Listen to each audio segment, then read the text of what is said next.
here tonight. Trying to get still, always I have to readjust things. Oh, let's see. Okay. Oh boy. Okay, I feel so good. I've been just getting ready back and forth. I have been being consistent with my night chat, my night videos. It's been a lot of fun for me. I have my hair down because I'm letting my hair breathe. I took the braids out and it's full of granulated shea. Um, and so it's full, it's healthy, it's thick. So I have my hair down so I can let it breathe. And it's so amazing. It's like when I got up this morning, I had these different emotions going on. And I do that because I end up feeling that way when I don't get enough rest, right? So I did the sleep study, my sleep study, and they have it here. It's probably all over the place, but they have it here where you can do your sleep study at home now. And so I took my time because they show you how to hook it up, put a strap here and a strap down there, and put something in your nose like oxygen, help you breathe. Hello there, sweetheart. Good evening, friend, to Mike Aldana. Good evening to my beautiful friend. How are you tonight? How are you tonight? And thank you for your support. It's so appreciated. And welcome. So happy that you're here. I was talking about me doing my sleep study last night. And so I went to my pulmonary follow-up, and I was so happy to finally work my way through it, like actually get up, get dressed, knowing I had this appointment. I didn't do an early appointment. I did 3:30 afternoon appointment.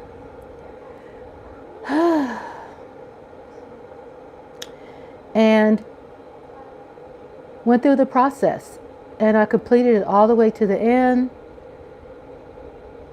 getting dressed, walking to the car, riding up there. And I felt yesterday so good. And the reason why I'm sharing this with you and why it's a big deal for me is because I think, like I said, what I've been through with, these struggles, and 4 years ago, I've been going through also coping with being retired. Let me know if there's wind blowing into the mic, because I have the fan directly on me. So again, welcome to everybody. Everybody sit in the cup. Welcome to Rhonda's Lovely Sparks. Late night. I'm gonna make my KEFIR tonight. I'm gonna clean the kitchen, kind of straighten up. Hello, Eric Wallace. I love you. Good evening. Starting to wind down. Have a beautiful evening, my friend. Yes, thank you, and you too. I'm so glad you're winding down. You're over there, Pacific Coast. Hello, William Williams. Williams says, hello, folks. Thought I'd check in before I get ready to go to bed. How's everyone? Everyone's doing fine. I'm doing fine. I want to check in with everybody there. How are y'all doing? How are y'all doing tonight? It's really awesome to see you all. It really is. I got on the scale and I lost 3 more pounds, so I'm excited. I lost a total now, it was 75 pounds. Now I lost 78 pounds and I could feel it. I feel more confident. I'm hanging on. I love that. Hang in there, William. Hang in there. And I'm so glad that you're around, that you're here. That, I always tell people, and not that everybody needs a safe space, but sometimes people are not used to hearing or understanding what safe space is. And that is a place to get away, to decompress, to just whatever is going on in your life, knowing to do whatever maintenance is needed on your mind and your brain, to just breathe and get yourself ready for the days ahead or projects ahead, or tomorrow, or just anything that you're going through life. That I would like to think that what my place is that safe space, uniquely different. I'm not trying to be different. It's just how I'm wired my whole life since a kid. and how I'm wired right now. So Michael Dana says, "You watching hockey?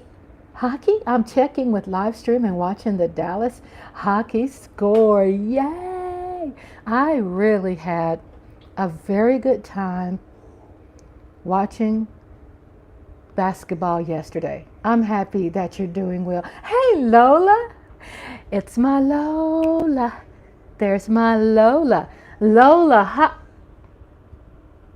hot sauce in the house. She's hot. She is hot, spicy Lola. That's right. She likes being called hot sauce. She's hot sauce. So I was sharing, and welcome everybody. I was sharing with my friends here, everybody in the chat, how I'm in the kitchen. I'm in the kitchen and I weighed myself and I've lost 75 pounds. I weighed myself earlier this week and now I lost 3 more pounds. I lost 78. I'm so happy about that. And it has a lot to do with learning how to get rid of stress and how to, get your life in order. And sometimes when things are out of order, sometimes we just can't help it. You know what I'm saying? It is, where you have kids, where you have to take care of your babies, and the stress with the principal, and challenges with teachers, and, the things that's going on with the culture there when you have little children, and just life in general, neighbors, and someone dumped off a bunch of junk or trash on our street. And I've been calling the commissioner, and I'm going to call him tomorrow to get some people down here and clean up the trash and keep it clean, because there are people who drive on our country road and just dump. And it really hurts my morale. It kills my morale. So I've been really trying to work on that. It's just, I'm not the kind of person, I don't like trash. I've been clean my whole life. If I ever walk to the dumpster or on the way to the car, I pick up trash. I use gloves and I pick up if I see something on the ground. And my dad taught me, if you see it, don't just step over it, pick it up, put it in the trash. And I just can't stand that. So there's a company. Oh, my sleep study was excellent. Thanks for asking, because I was talking about that too. I end up going there and they showed me how to put the strap up my chest and around my abdomen, and you put this oxygen thing in your nose and you put a thing on your finger to keep up with your pulse measurement. It went great, by the way. And so the study went great. Not that really my habits were great. So they're going to pick up the truth. They're going to pick up that I slept consistent 3 solid hours. They'll be able to tell me, just pretty tell me or help me, as to what can I do to help you sleep better. And they could, end up measuring my heart rate, measuring my dream patterns, if I'm grinding my teeth, if I'm doing any movements or something. They'll be able to see that if I did the test right. I feel I did, but they'll let me know if I did it right. If I didn't do it right, I have to go back and probably do a sleep study there. But it'll help me because I have been working on some unhealthy patterns. And even though right now I'm up, but the thing is I keep up, I'm up at night, but I sleep during the day. So I don't think I'm actually losing any quality sleep. I just have a different sleep time. However, I do feel with me losing the weight I've lost, I do feel that that I need to do the maintenance. When you go increase in weight and you decrease in weight, you need to check your lungs and your heart. You want to make sure your heart is still healthy. That's why I've been losing weight healthy, not just, exhausting type workouts yet. I do realize when I work out and I become more physical as far as exercising and doing my weights, because I love weights. I used to train like at least 4 times a week, and then I would go to swim, and I do like exercise therapy in the pool. Eastside Harold, hello Eastside Harold, what's up? Everyone have a good night. I'm sleepy. Sweet dreams. I'm so glad that you are sleepy. sleeping patterns are good. Sleeping patterns are healthy. So I'm glad that you can go to sleep, get you some rest. So thank you so much for popping in. I appreciate you, William. And hello to East Side Harold. Welcome to tonight's Rhonda's lovely Sparks. Late night. Late. It's not late night, oh so late night, but it's late. And East Coast is later than us, than here in Texas. Hello, my beautiful brother. It's good to see you. Mavs won yesterday. Mavericks won. Raise the roof, raise the roof. So that's what's so cool about sleep study. So hubby drove. We have to drive. He has to drive like 45-minute drive. Go drop off the sleep study results, which is in an envelope. I had to fill out like an 8-page questionnaire about patterns and stuff. And he dropped it off, and then they take it, and then I need to schedule a follow-up for 2-week follow-up so my doctor could let me know what the results are. So that's where I'm at. And that's what made me open my eyes more, because a couple of things. I haven't been on the CPAP machine since I've moved, right? That's been like 5 years. 4.5 years. I'm concerned, and also my hubby has unfortunately lost 2 beautiful aunts in his family this year. I think it was this year and last year, back to back, and they passed away in their sleep. And there's people out there don't know their sleeping habits. You're not going to know. Like when my hubby did his last sleep study last year, I think, or a year and a half, he had movements 90-something times per hour, some kind of movement. It's why he was so freaking droggy. And during the day, he just was fall asleep. He had to take a nap. Naps are healthy, but he was more exhausted than what was normal. You know what I'm saying? And then the last time I went for my sleep study was 6-8 years ago, and my heart stopped 60 times per hour. That's like an average. My heart would stop 1 time per minute. That's 60 times in an hour, 60 minutes in an hour. So people don't know. You might think you know, or the person who's with you in the bed might think, oh yeah, you snore. Oh well, you don't snore. They might say you do or you don't. They don't know. You got to put those monitors on your body and let somebody professional, check out and see what's going on with your heart. So we lost 2 aunts. My husband lost 2 of his aunts. His uncle's wife. It was just so unexpected because they did appear healthy. And sometimes you have to ask yourself, well, can a CPAP save your life? Yeah. Yes. Can a sleep study save your life? Yeah. Because sometimes people have irregular heartbeats when they sleep. Sometimes it's medication, sometimes it's stress, and you think, oh, I love my job, but guess what? There's such thing as happy stress can make you sick. You know what I'm saying? When you're juggling too many men or juggling too many women, or I'm not kidding you, stress is stress. Stress is stress. You have to manage it. So I'm very happy to talk about that. And I am in the kitchen.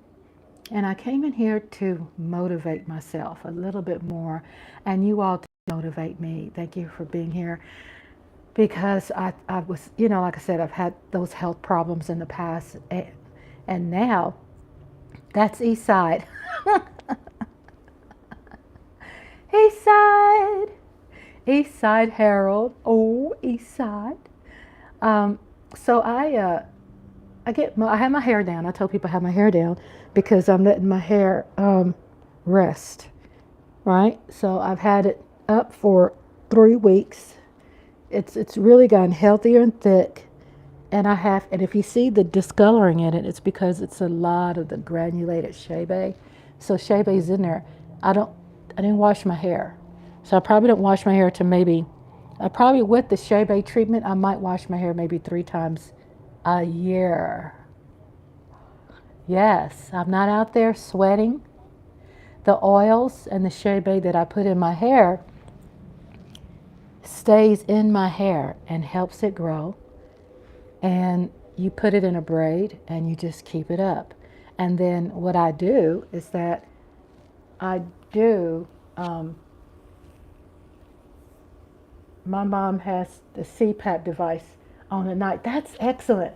Yeah, the CPAP is very important. My husband used one. Remember how people in the day would shame us and they go, hey, hey, you old, you old. Oh, you're getting old and gray. You know, one thing, it's nothing wrong with getting older. You know, I celebrate me getting old, because you know how exciting it is for me to see my grandbaby tonight call me on the phone, and my hubby's gonna pick him up tomorrow. So his mother tells him he'll be graduating to first grade. He's come a long way, my sweet baby. He used to be in the hospital for, a lot, and he's doing so much better. So that was a contributing factor too to my failing, because you know, crying and grieving. You can grieve for people who are fighting through something. And also, first time I've ever experienced a grandchild going through that. And not to be a Debbie Downer, but just letting you know things are better. He's getting therapy, occupational therapy. A surgeon made a mistake, is what happened, what set him back. And what the surgeon did, it affected all his main organs in his body. So he had some development delays. So now he's in first grade, he's intelligent, he's smart, he's doing so good, he's talking. And still my daughter is very thorough, making sure through his insurance that he gets his occupational therapy, his physical therapy, his occupational speech therapy, to keep things going, keep him, stimulated and doing what's needed during the summer, so he won't lose that. So she called me about that today, and then he tells her, he's so intelligent little boy. And just because a child has development delays, it doesn't mean that, there are some shaming things, don't need to do that. A lot of times when children have development delays, it means that to be honest with you, they are sparked with something so much better than us. They can see deeper. They can feel deeper. They are really intelligent. They don't have to just keep talking, and it's supposed to prove. Yeah, I mean, engaging and things like that is important. But I'm saying, because a child doesn't speak, and he speaks now, but back then he didn't speak until a long time. And a lot of people, when they are quiet, like people who are hard of hearing and things like that, doesn't mean it's anything bad. And Mike Aldana said, keep him engaged in activities. We keep him very busy. He has an incredible mom and dad, and they keep him engaged with so much great stuff. She travels to Dallas. She takes him to always camps, kiddie camps, and physical activity. She drives all the way to Dallas to have him engaged. So they're very active parents with both of their children. I'm impressed. I'm totally impressed. They're very just educated people, and she's a fighter for her child. She knows how to talk to the doctors.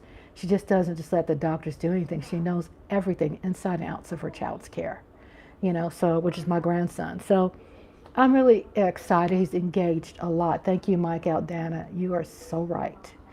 Keep him engaged. He's coming. So he tells his mom, he goes, Mama, and my grandson calls Andre God Daddy, and he calls me Gamma, Gammaw, Gamma. He goes real country, and he calls his granddaddy God Daddy. God Daddy.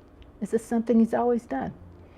So he told his mom, his mom said, who was my daughter, said, honey, I'm going to take you over your grandparents' house. Papa is cute too. I'm going to take you to your grandparents' house, which is our house, on Friday, okay? That was 2 days ago. So today he's like telling her, Mama,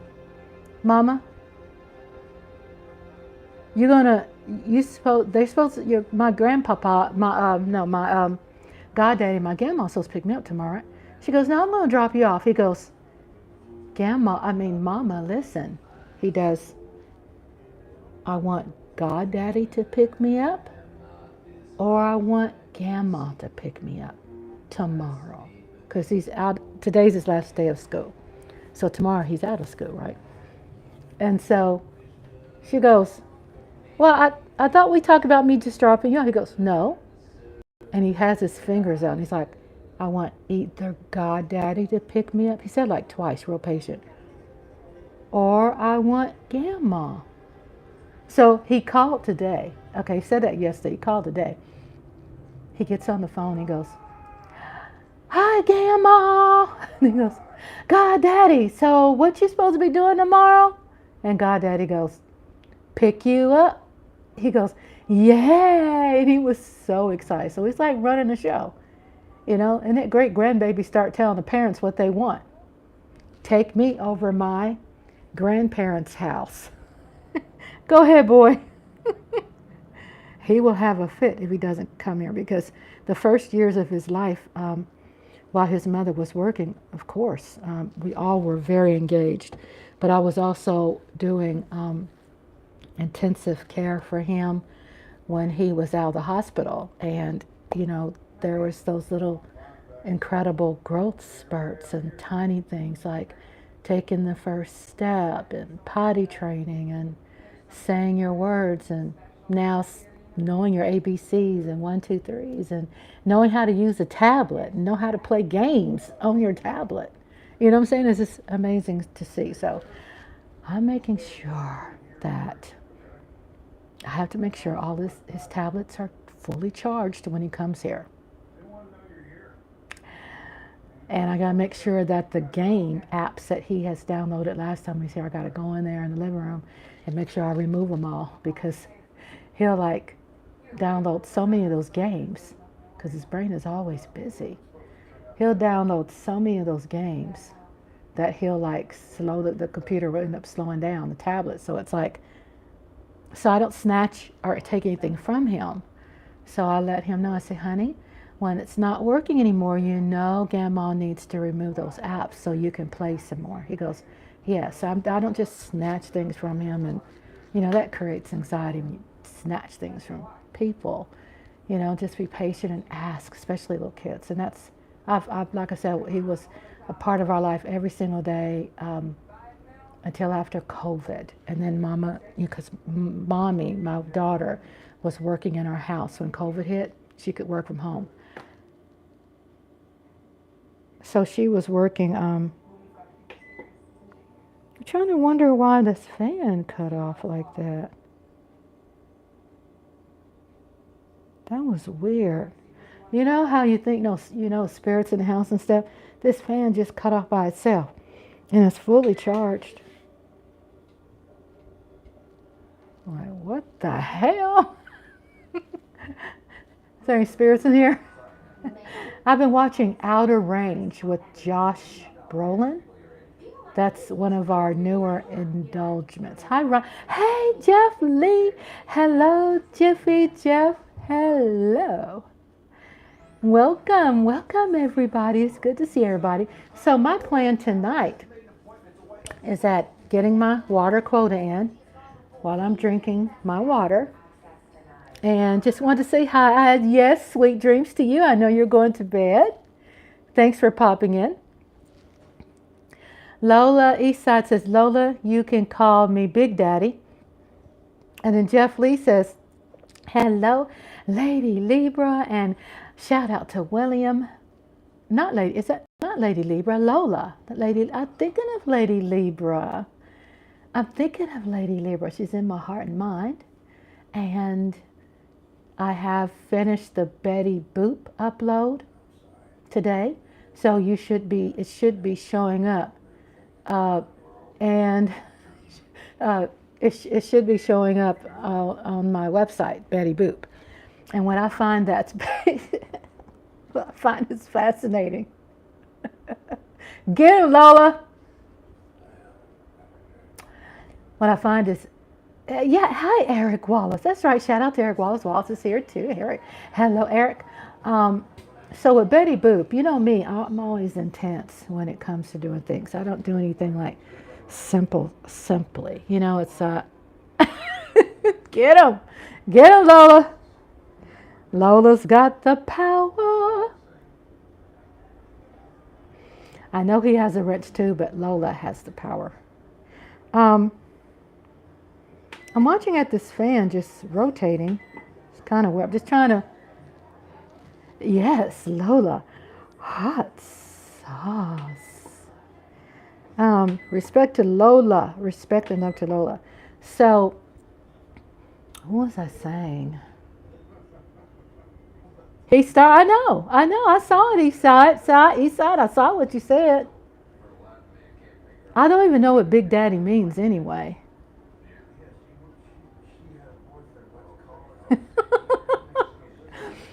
So, you know me, when I do things, I always have this highly. Rocket Power Spark Nation is out.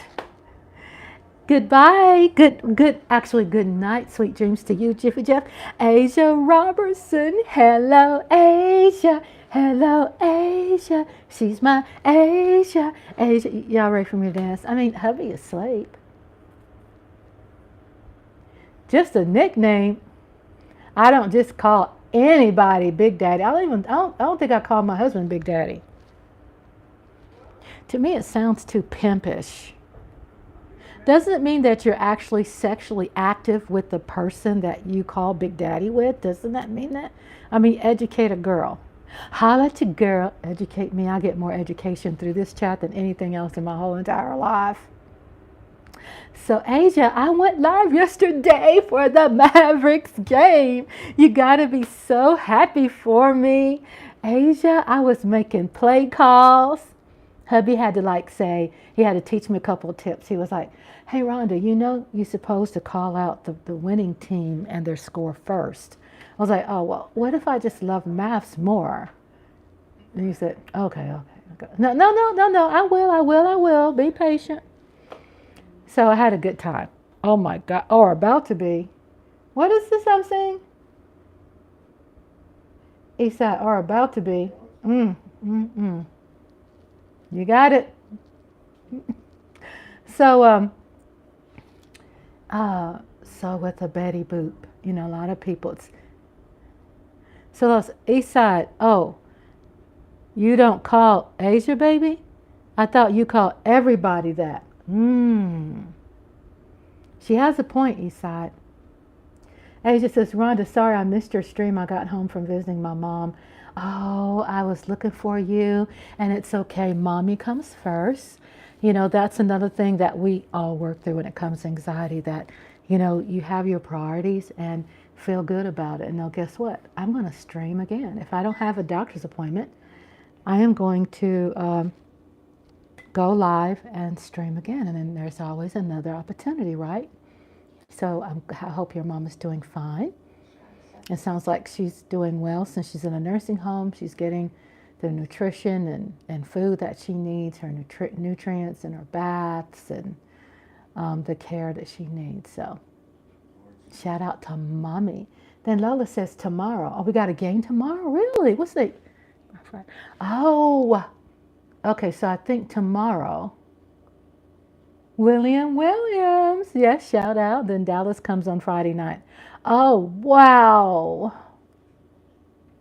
I might have to miss that because I have my book reading tomorrow. And I have... Yeah, I got my book reading tomorrow.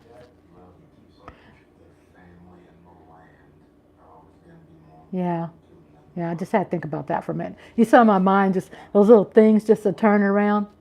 Yeah, I do. I do have book reading. And then grandbaby's coming over for the book reading. Well, he's coming over anyway, not just really for the book reading. So grandbaby might be sitting right next to me. But the book reading has some words in there that is really not for kids to hear. So he can't sit by me. He'll have to sit by granddaddy and watch. What's that Sonic character?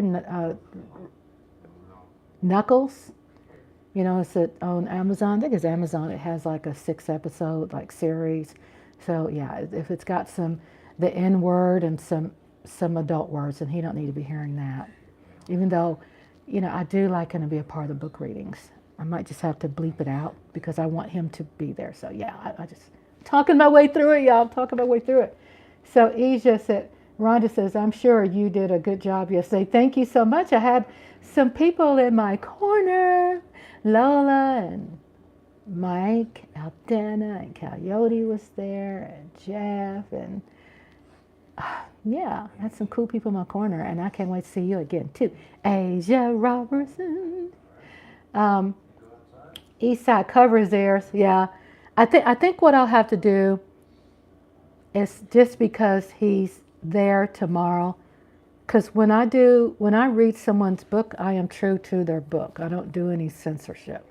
So if that word comes out, then I think because he's going to be there, I think I could censor that, and people can still not feel cheated, because I'm very big on staying true to my author. I have to read what's in there, whatever kind of words I read it. I say the words.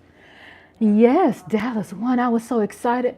Sis, Asia Robinson, girl, your girl, Rhonda. I had my Maverick jersey on. I had my Maverick cap. I was on fleek. Yeah, baby. Sure was. I was representing my team. I was. I felt so special making those play-to-play calls. Asia said, Rhonda, now you know who Luca. I know now. I know who Luca is. Yes. Good night, Jiffy Jeff. Sweet dreams to you. Hope we see you tomorrow. I'm sure you're gonna be there, right? I look forward to seeing you tomorrow. Tomorrow. I love you. Tomorrow is only a day away. So Betty Boop, which will be on Saturday at 1 o'clock. I alternate cartoon, nostalgia, animation, non-animation, but stuff you still remember seeing, But this is 1930s, right? Nostalgia. It has 10 episodes, and it'll have at the beginning the tribute to Esther Lee. And I don't know if you all know who Esther Lee is. Esther Lee, Esther Lee, is the original Baby Boop. She's a black woman. She was a black girl. There was lawsuits and this and that back in the day because other people were trying to take her voice, the boop boop be-doo. They were trying to steal all that from her and claim on it. And so glad to see that there were people that weren't going to let that go. So long story short, y'all could read up about it. It's in Wikipedia, and it's Esther Lee. And I will do an early access to members only. Members only, join. It's only it starts off at 99 cents. So y'all can afford that. Invest 99 cents. Okay? Become a member. And when you become a member, guess what? It helps me. Okay? It helps me a lot.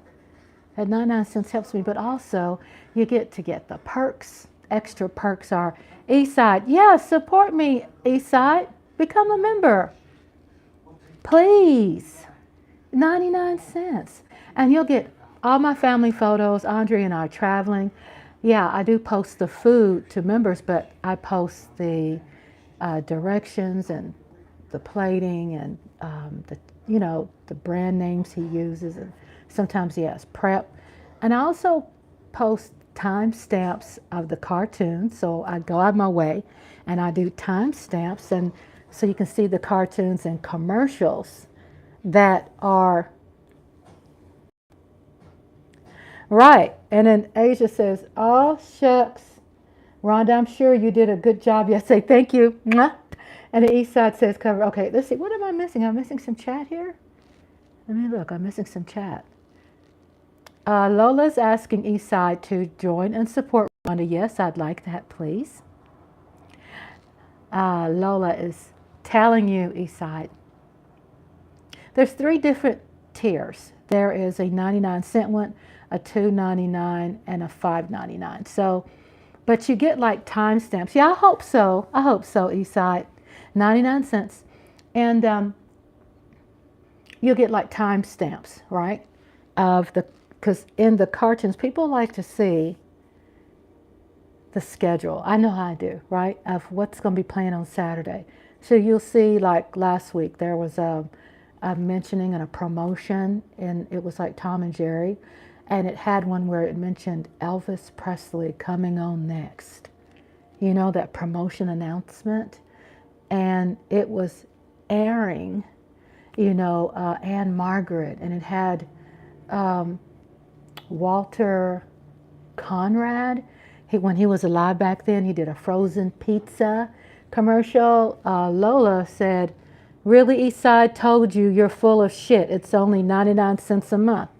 There you go.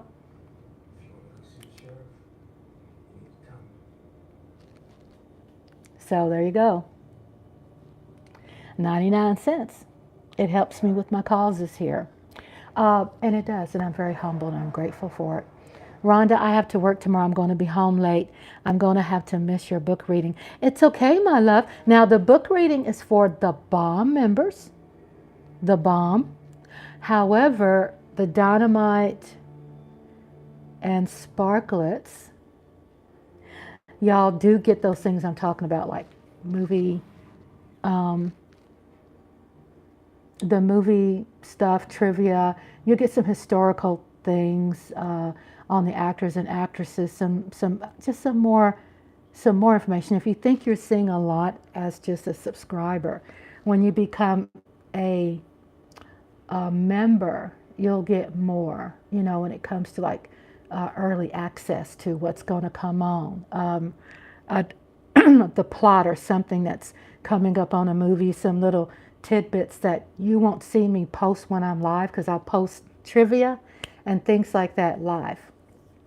Okay, but you'll see some things that has some you know, some sustenance to it, some extra things, and I just really hope you all are enjoying it. Some pictures of my parents, great grandparents who are survivors of the there's Lady Libra. Hello, Lady Libra, Dallas Cowboys for life. Shout out to Cowboy Nation is in the house. I see Houston Texan fans. I see New York Giants fans. Hello, everybody. Welcome to Rhonda's Lovely Sparks. I'm here late telling everybody what I'm doing and trying to promote the membership. And welcome also Lady Libra, Lola. They are members, and we have Eastside. We have not Eastside Herald. We have Sugar Daddy. I Love We. They are members. I have a Brana Lanson. She's a new member of the BOMB. She joined last week. So I have probably about 16 members. And let me tell you about my check. I know who Kyrie Irving is now. I didn't even know who that was, Asia, until I watched it, and he's bad. So I guess Kyrie and Luka, they're like the new Dirk, right? They're like Dirk, but they're newer, and Dirk is retired. So yeah, it's very, you know, I have survived my grandparents who are survivors of the Tulsa riots back in 1921. I have their pictures. I have provided a picture of my grandmother, who was a baby, like 3 generations, my great grandmother, who was her mama when she was in her 20s, and then, you know, so I'm surprised you know who Dirk. Oh yeah, my hubby and I would go to Mavs game every single week, honey. We didn't live far. And no, we couldn't financially afford it. My family member was public relations executive to the vice president. And so we ended up getting free tickets and a suite. Yes, and free parking. So of course we went there every week, or as often as we could. We went there all the time for, yeah, so Jason Kidd too. Oh, he grew up, Asia. He has grown up, hasn't he? Jesus, he's a grown-ass man now. See, I told you, I go way back, okay? I go way back. What did Jeff Lee say something about Sonic Hedgehog? Yes, I love me some Sonic Hedgehog. Y'all remember back in the day, on my YouTube, I would always post Sonic stuff and I ended up getting a lot of little kids joining my page. I'm like, so if I posted something that I felt, obviously, if it was too adult for kids, I would also put that little disclaimer where it will block it for any kids. So I have a lot of kids, but we adults like stuff like that too. So Sonic Hedgehog and Knuckles has a series out.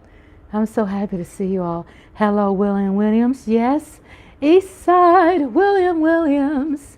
And yeah, the membership, I plan to do more. I'm making sure I'm taking the time not to put too much on my plate because I did have that second guess feeling today where I wanted to just not do anything Friday. And then the reason why I felt that way because I had the sleep study. So I was sharing with Lola. Lola was asking how was it? Well, I actually sleep 3 hard hours. Then I got up in the middle of the night, fixed me an ice cold glass of watermelon tea, sat down and watched TV because that's my wiring. Watched TV some and went to bed. Went back to sleep. I was up maybe 3 hours. Went to sleep at 6 and I got probably 2 more hours of sleep study. So they said at least if I can get 6 hours of sleep study or have the wires on me at least 6 hours. So I had the wires on me like 8 hours. So don't overwork yourself. Thank you, Asia. I am monitoring that. I know 6 months I've been nonstop.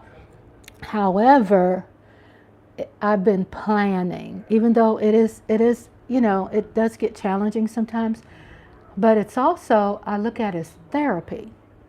Okay, so since I've been doing it, I'm doing movies, I'm creating things, and programming and editing and working with music and recording and using all of those intricate, formulas and learning because I think I lost it right before COVID, went through some highly stressful times and because like 30 some years I was a workaholic. So my body was, yes, I'm finally monetized. I've been monetized. I was going to tell you how much I made because I'm going to tell you. We're having a board meeting right now. Y'all invest in me? 99 cents. 99 cents. Asia's a member. Thank you, Asia Robertson. Asia's a member. It helps me. And let me get into how it helps me. But also, let me see what Asia said.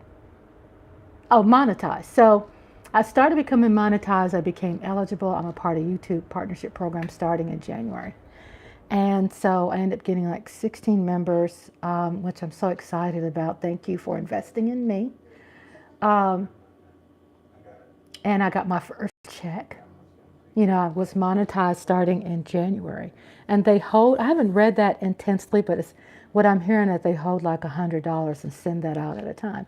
So in 6 months, I made, I think over a 6-month period, I waited. I think I made more, but they only provided me $221. And I am sharing people my business. I'm sharing you my business. And it's also public knowledge. It's in a website. I forgot the name of it where you can look it up and see what content creators are making. It's public knowledge. So I'm making $221, y'all. When I left my pulmonary appointment, do you know how much y'all helped me? I was able to put the payment down $45 for my specialist fee. Out of pocket is $45. So I paid that for the first time. For the first time. Do you realize how much that makes a difference? Because I end up getting, credit cards during COVID. You know what I'm saying? Even though we're financially stable, I want to be financially free. So we do invest money in our 5 cats. We're on an income where, we have a fixed income. And And we're not alone. There's many people like that around our country, especially during COVID and after COVID and before COVID. It's hard out there.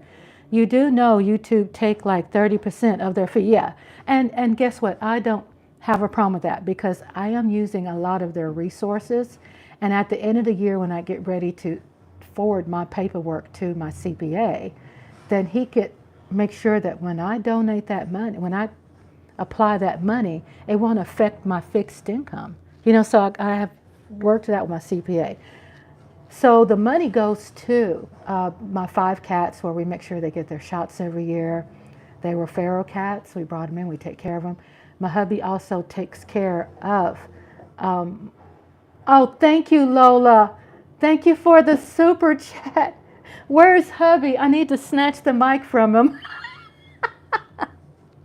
Thank you so much, Lola.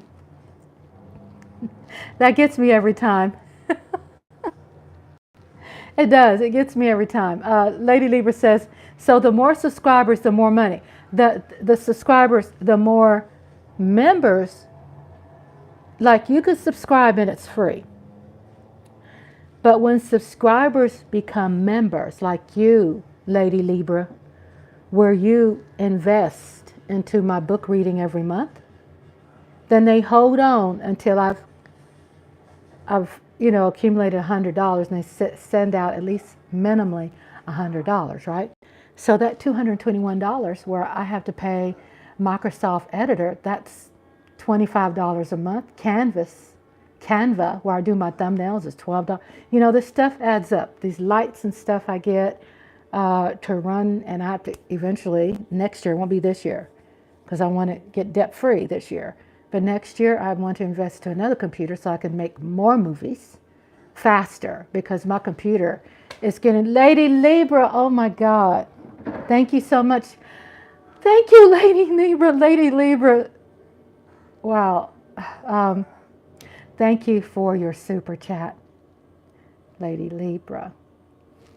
Lady Libra gave $5. Thank you so much, Lola, to your $2. I love you all. Thank you so much. And Lola said, yes, wake him up. Exactly, because I got snatched. Thank you all. I am humbled here to my heart. And it does help. It does help. We also, hubby buys 50-pound. Rhonda, you just missing my membership. Yes, Asia, I'm sorry, I didn't think I missed it. I want to apologize.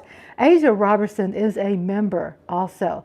Asia Robertson, you are a member. Asia is a member. Asia joined as a member. And it is an honor.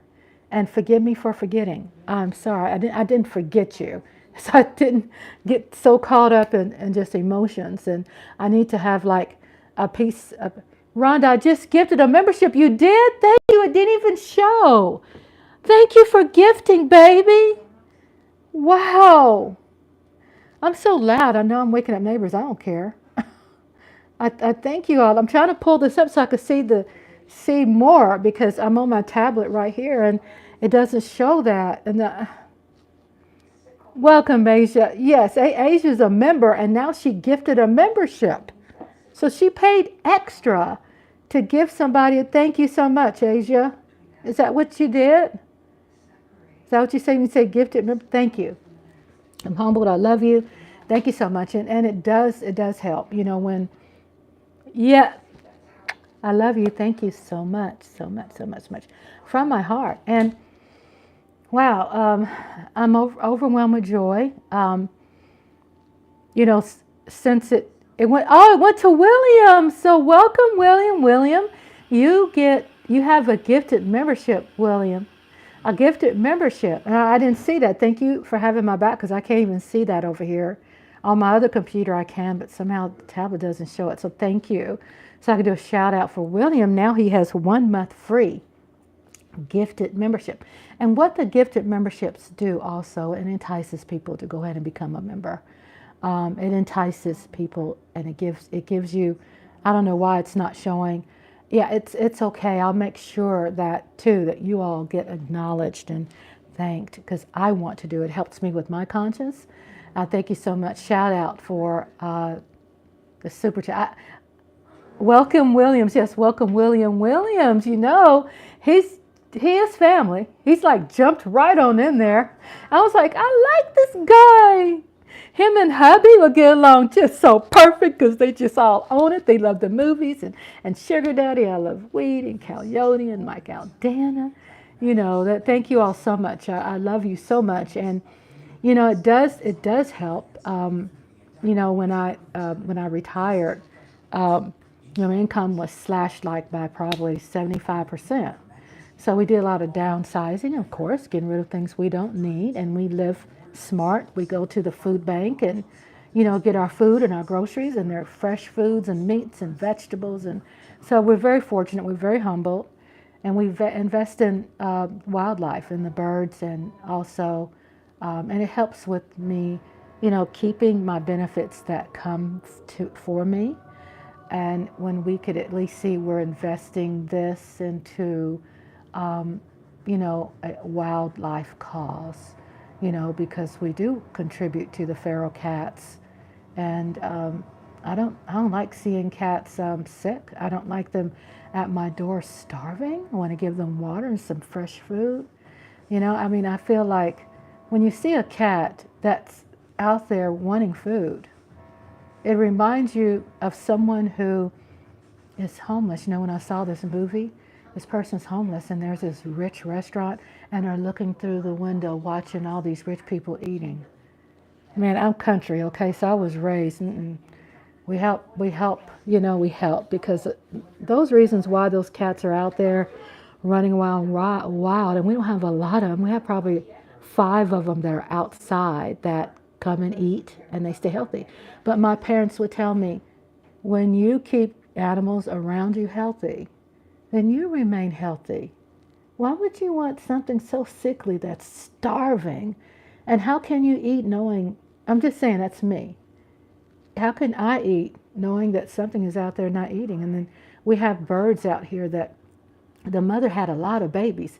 So we saw her bring her babies close, right? You know, because spring is when they hatch, and she brings her baby. So we see the birds out there, the finches, Finchs. So we study birds. We're bird watchers. And one day I'll take you all. I felt conjured again. Coyote. Hello, my beautiful coyote. Yes, my deep thinkers are here tonight. All of my movie besties, my book reading besties. Shout out to members. Shout out to Lola for your super chat. Thank you for your super chat. Lola, Lady Libra, thank you for your super chat. I'm going by memory here. Asia, thank you for you gifting a membership, and welcome recently Coyote and Sweet Dreams. I think William said he was going to sleep, and sometimes when William goes to sleep, he leaves the phone in the chat room, and he's probably sleeping with the phone or something, but he's so kind. He'll hang around even though he's sleeping because he has to get rest. And Jeff was here earlier, so welcome everybody sharing their love, saying shout outs to everybody in the chat room. I didn't expect that, not that I ever expected. I don't. The super chats, it just really gets my heart going, because you know, it's just amazing. So thank you. Thank you so much. From the bottom of my heart. That's right. Asia says, Rhonda, read my comment just now. Okay. Rhonda, when the Rangers won the last year, Rangers won the championship last year. Is that what that is? Last year was the street crowded all the time. So Arlington is probably about 2.5 hours from us. However, we get the news frequently. World Series, okay? We get the news frequently. So yes, Arlington was flooded. It was flooded. I mean, cops were everywhere trying to manage the traffic. It was tough, and people are still, I'm not saying there's many people out there today than it was back then, but they're rocking the jerseys, they're rocking their love for Our Rangers. It's been a long time coming, but a change is gonna come. Oh, yes, it will. Yeah, thank you. I'm very grateful and humble, and that I didn't, not that I expected, I just didn't ever expect that. Imagine if the Mavs are the Stars win. Let's add something else. And the Cowboys win Super Bowl. We're already a real big state with a lot of money. We're gonna be bigger. Cowboy fans need we Cowboy fans need that. Come on now. I know there's a couple teams that still hadn't won a Super Bowl since they've been in NFL period. But we do have the rings, right, Lola? We do have the rings, but we do need that Super Bowl. If the Cowboys ever win, it will be crazy. Ooh, my Lord. Crazy isn't the word. Oh my gosh. Yes, so Super Bowl, yeah, Asia. Yeah, Asia. I love my Asia and Lola, and I think it was Michael, Dan, and Coyote. Y'all was inspiring me.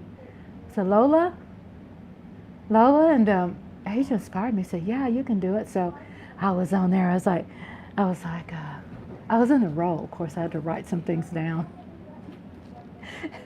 Doing the play-by-play calls yesterday. It was like, oh, look at me, Mavericks. Oh, I forgot Asia is a stinking Giants fan. Yes, she is. She is. She's Giants. Hubby is a Giants fan. Hubby likes that team over there, Knicks. He likes Knicks. We would go to the game. I would tell y'all for a long time we went to Mavericks game every week. We always was in Mavericks Stadium. And we were there all the time. And the food is very good. And my hubby and I would be sitting in a suite, right? So we didn't pay for it. We got it no cost because we had family member there and we got it for free, right? So I saw my fan come on by itself. This fan is like crazy. So my hubby would, go Knicks. I'm like, want to go, ugh. Do you know you are in Maverick country? Everybody's a Mav. I don't need anybody walking up on you, kicking your ass. Because you know these people, when they drink, how they get crazy? You know, they're already crazy without getting drunk, but when everybody in Texas get drunk, it's madness, especially if we didn't win a game. So I'm like, my Patterson, New Jersey husband out there, go Knicks, boom, Mavs. I'm like, really, honey? I have no money to bond you out of jail. If you get into a fight, that'll be on you. Be on you. So Lola says, Asia not with Danny Pennies. And Kelly says, no, Asia, I think Dak won 11 straight on y'all. Lady Libra said, never ask. Still, oh, never, Asia, I still love you. Let me look on here. Never, Asia, but I still love you. Yeah, I love her too. I do. I love me some Asia, just the team. I have to live with this Giants fan. And I know it's going to get awful when the season starts. Ugh, I hate it. That's why I'm saying we can't be losing any kind of game, especially, I mean, if it's against the Giants and Eagles, I could, we just have to beat them because my household is better. When I feel that I have control, when I get off, where he knows not even to go there because Giants lost, right? So, yeah, Dak has that sexy arm. He's sexy. And they always talking about Dak this, Dak, they never, I love Dak and we talk about him in a positive way, but I'm talking about the haters. I'm like, y'all are off. Here I go, Lola, you ready? Y'all are off into his Dak's pocket.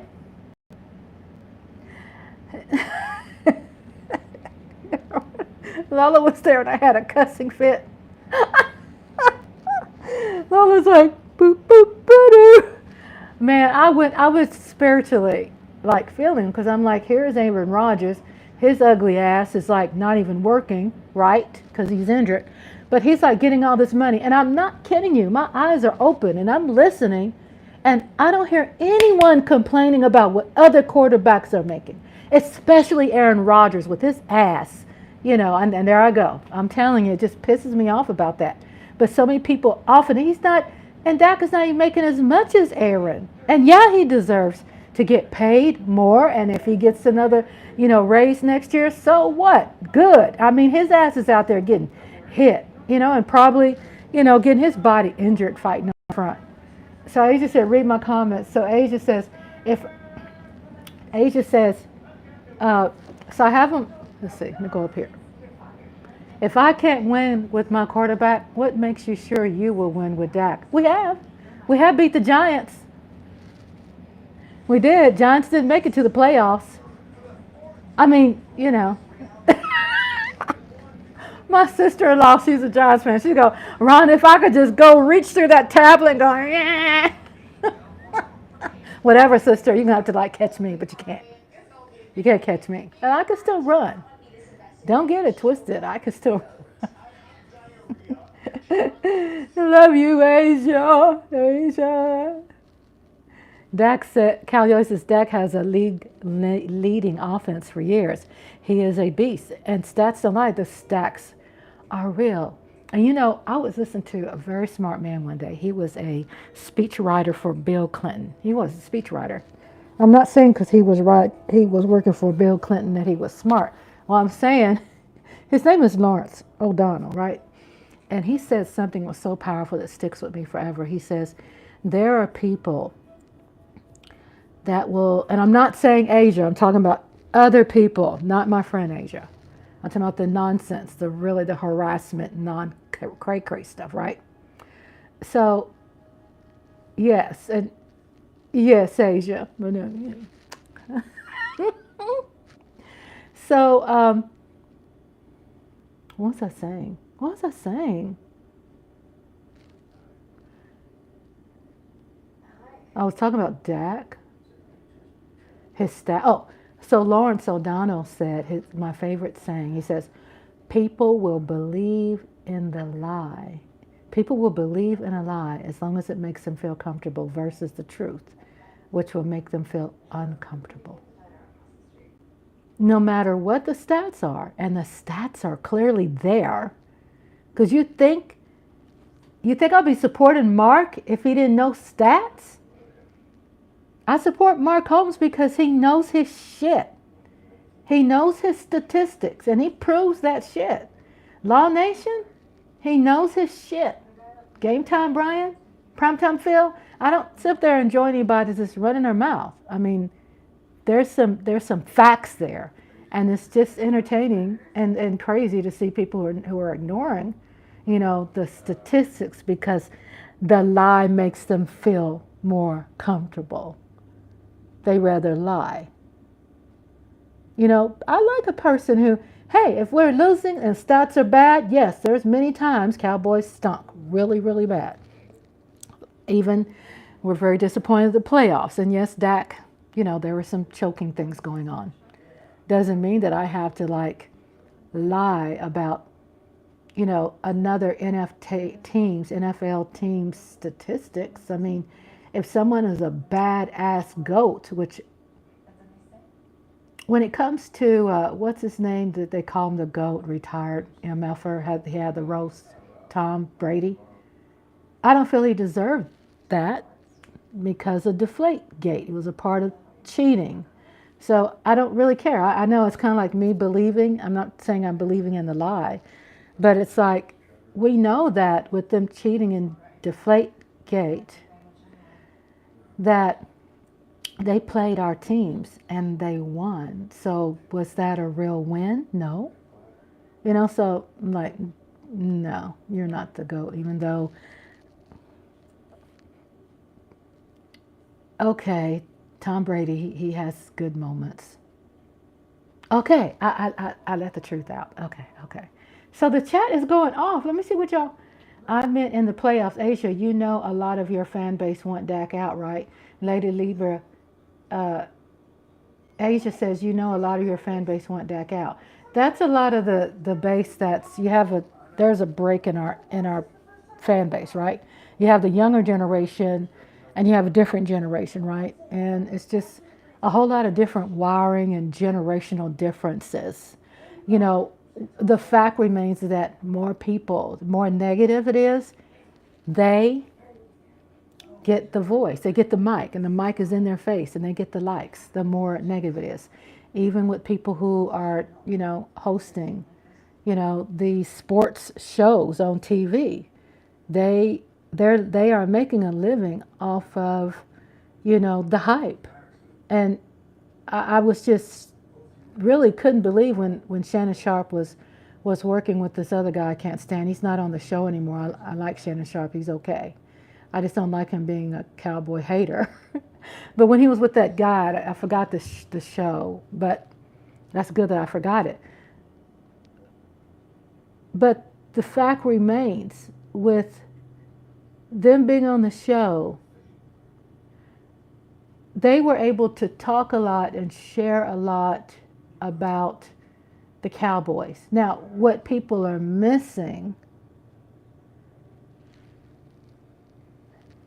TV is always talking about Dallas Cowboys the whole year, even when it's really not news relevant. And I noticed that watching the show, that I'm not saying Shannon picked that. I'm not saying the other guy picked it, but I'm saying the producers of the show knows where their money is. They know where the money is at. They know. So they have to talk about Cowboys in order for people to go, for people to look and listen, because whether you're haters or not, they still adding to their pockets, So then you have a lot of people who are gambling. So you got a lot of that.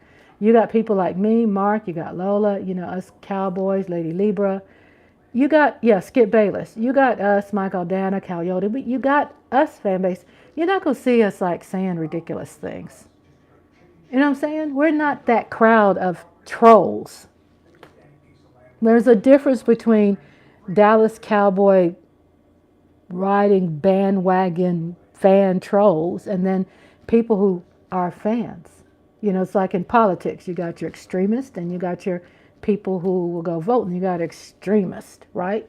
And that's happening in everything we do, especially today, because internet promotes it. Because this is how they get action, lights, camera, lights, action. So that's the fools out there who's running their mouth a lot. And the haters, and including Eagles, sports people, content creators. They're not going to be talking in favor of the Cowboys. So if you don't like the Cowboys, you're just going to jump on it and go with it because it makes you feel good. But, the stats are there, people. All they got to do is Google. All they got to do is Google. Ain't no one trying to just act like, we're deranged. We're not. I mean, the intellectual side of the fan base, they know our stats. Loud Nation is one of those other good ones too. I mean, he's amazing. And he breaks it down to a science. You don't have to like Cowboys to like Loud Nation. The man is a beast when it comes to breaking down the NFL to a science. He is very, very good. Because I'm a geek like that. I like science. So Lady Libra says, pay Dak, he has earned his money. Amen. 4 exclamation points. Asia says, a lot of your fan base want Dak out. And then Lady Libra says, he is, Lola, absolutely. And then Coyote says, see, Asia, the narrative is Dak doesn't play good and playoffs, but he still does better than most. The offense scored 32 and Dak had 32 points and 400 yards and 3 touchdowns. Then Asia says, Rhonda, a lot of your fan base wants Dak gone. And Lola says, Asia, those ain't real fans. They are followers of the three-letter networks, And Coyote says, some want him gone, but most are Cowboy haters and trolls. They are. A lot of them are trolls. I mean, there is a lot of trolls out there that are making money. And also there are ones who are really psychologically off balance, like criminally stalkers, and it's real. It's nothing to laugh it off. It's real scary. It's really scary. Asia said, yeah, I was talking about Skip Bayless, Asia, and Shannon used to be with Skip Bayless. Yes, and now he's doing really well with his podcasts on YouTube. Asia says Cowboys are the New York Yankees of the NFL. Then Asia says everybody loves to hate them. Yeah, because it's like, if you were around during that time when we won back-to-back Super Bowls, the climate, the culture, man, right? So really too, what people do get into the Cowboys is that Dallas Cowboys has a story, right?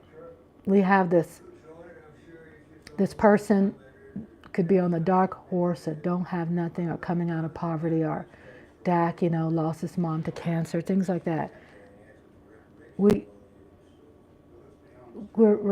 able to reach the hearts of people. You see people who are bottom of the totem pole, and for the most part, we have more fans around the world because of the story of how we Cowboys had nothing and how we made it into what it is today. And, Jerry Jones has this great way. I'm just saying, it's true. I know a lot of people mad at Jerry Jones. But when he makes those decisions, he's not culturally supported in a lot of people's minds, right? More people love him and understand the story.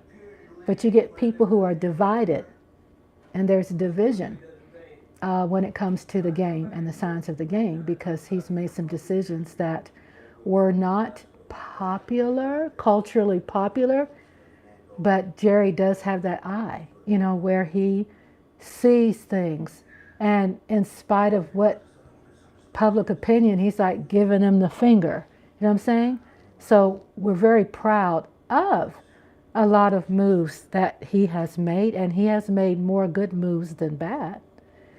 If anything, we do have respect for the owners. That's people who are intelligent, who are talking about the Cowboys. A lot of people who are rowdy, talking trash, stalking. All they can type is dink, dak, or what's that stuff? That trolling. So there's a difference. There's a difference between sustenance conversation, and there's a difference from just people yapping. And there's a lot of yappers. And then you have people like on my channel, we have moderators that, I'm not going to tolerate that. I don't care about what is going to go with analytics. No, we're going to have a place of peace. Ain't people coming here doing that. Saying some disrespectful things. I mean, yeah, you can be in opposition. You don't have to love the Cowboys to be here. What kind of person will I be? That sounds prejudice. No, but the trolling means someone just hijacking your channel and really just causing it to freeze and hacking into it and just doing some dark stuff far beyond than just what people see in the chat room, like Mark's family, the harassment. It's just really makes me sick, y'all, and it's terribly, awfully bad. It's really awfully bad. So then we have Giants fans and Eagles fans that are decent people. We have a team doesn't make the person, right? The person is decent before they have the team, right? So the point is it's not the team that is bad people. It's bad people that happen to be for certain teams, and then there's a culture that's built. Well, Cowboys is known for having that culture where we have a story. And reading in the chat, it says, yes, Yankees, good example, unjustified hate, right? Yes, that's perfect word. And Asia says, my mom actually, a Cowboys fan, go mommy. Go mommy, love her. I love her. I love you too, Asia. And then Lady Libra, DC for life. Jerry knows how to make money. He continues to make the Cowboys relevant. Yes, he does. He does. And there's a lot of teams that are really struggling. You got Giants. Honestly, Giants got a lot of money. They're like in the top 5, top 8 when it comes to making more profit. Most profitable NFL team, I believe. Giants is sitting on a lot of money, right? And then you have Cowboys that's number 1 when it comes to marketing and relevance and being number 1 in NFL. But then, a lot of people are shocked that these teams, they act like they broke, but they got a lot of money. They're sitting on a lot of cash. You see, so sometimes you get people really management heavy, but you do have to spend that money on good people, or you're going to lose your fan base. And that fan base out there is a different bagging. What do you call it? Bagging, just riding the wagon. I'm trying to say things without cussing. I'm trying not to cuss, okay? So I'm struggling with that. But they are just impotent thinking people. Bandwagon, thank you. Impotent. I'm talking about in the brain. Impotent thinking. So that's a whole base that tends to get a lot of action, and we just need to not give them that action. And I know as long as I'm here, I'm not tolerating that bull. But people can talk trash, but you're not going to sit there and talk about someone's wife or kids or put out people's addresses. You see what I'm saying, where I'm going with that?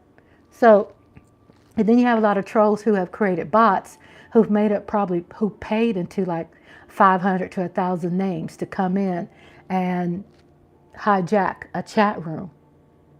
Yes, there are programs that do that. And, it's just very unfortunate. Talking crap with no facts. Yes, that's what Coyote says. And Asia says, I have plenty of Cowboys and Yankees fans right here in New York. Yes, they are. They are. There's a lot of them. And then Coyote says, I've seen those bots and trolls everywhere. Exactly. They're bots and trolls, and they're computer programs. These people out there that know how to build programs come and hijack things, and a lot of time it's paid by very wealthy people too, who are trying to control the narrative, okay? They're trying to control the narrative politically. So if they pay a company to come in and do some trolling and inspire other people to piggyback, then the momentum goes in their favor, and that's politics, and that's how it works. So it puts in the brains of people, and they'll go, yeah, y'all's fan base is broken. Not really. It's just there's a lot of people out there who are manipulating, the culture. They're manipulating it. Just like how, there's a lot of people who's manipulating politics when it comes to paying people to think a certain way, or to put some memes out there that's not true, right? But then you download it, and you've downloaded a trash meme that has spiders in it, and these spiders can go through your computer and just race through your stuff and steal your ID. I'm talking about, it's a very technical, critical process that is dangerous, and it's real, and it's, it could be NFL just hating on Jerry too, because Jerry, they don't like Jerry. You know what I'm saying? Goodell and all of them, NFL board directors, they don't, trust me, they ain't friends with him. They can't stand his ass. So it could be them trying to run him off. This is stupid games, Callie said it's a narrative driven to decide, yes, to divide and cause hate, divide and conquer, because they feel that they have proof that they can, make a profit from fear and anger. Asia Robertson, imagine being another team sport living in Philly. Ooh, the torture. Look at Asia. She goes, ooh, the torture. And Eagles can afford it. They can. They just not spending their money in that, because a lot of places are very top heavy, especially with gambling and stuff, which You know, the people are, I mean, it's money making in it. It's a lot of money, and it's a lot of money where it does affect people in office. It does affect the outcome of elections. It does affect, what did lady say? I am Asian. I am Asia in, oh, I am Asia in Philly. Yes. She's an Eagles fan. I mean, sorry, lady. I must be getting tired. Lady Libra, Dallas Cowboys for life, is a Cowboys fan who lives in Philly. Coyote says some Philly fans are, oh, and they have some character. Oh God, it is a lot to do. You know, and you have that, like I said, that you're right, Coyote. I was telling you about this culture. When it comes to Dallas has a good story, and it's not a lie. It's not lies. And he has this great story, to be honest with you, you know, where he puts the first black man quarterback, right? And he has a story. And he seems to be a clean-cut guy. And whether people like it or not, Dallas Cowboys is America's team. We're going to keep rocking that forever until someone knocks us off being number one when it comes to NFL profiting and being financially, you know, lucrative in the NFL. If they knock us off from first place, then yeah, but I'm a Cowboys fan, but also I could see the numbers.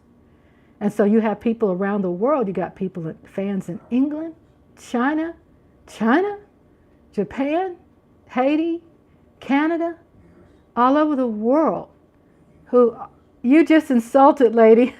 What? Oh no, I correct. I said I'm sorry. Because I'm tired too. I'm tired, but I'm not like tired of y'all. I know I've been talking a lot. I know when I talk a lot, you know, I'd probably get a little tired too. Grandbaby's gonna wear me out tomorrow, and I'm looking forward to that. So, Lady Libra is a queen. Lady, how they treat you? Oh, she probably don't rock no Cowboys jersey out there in public.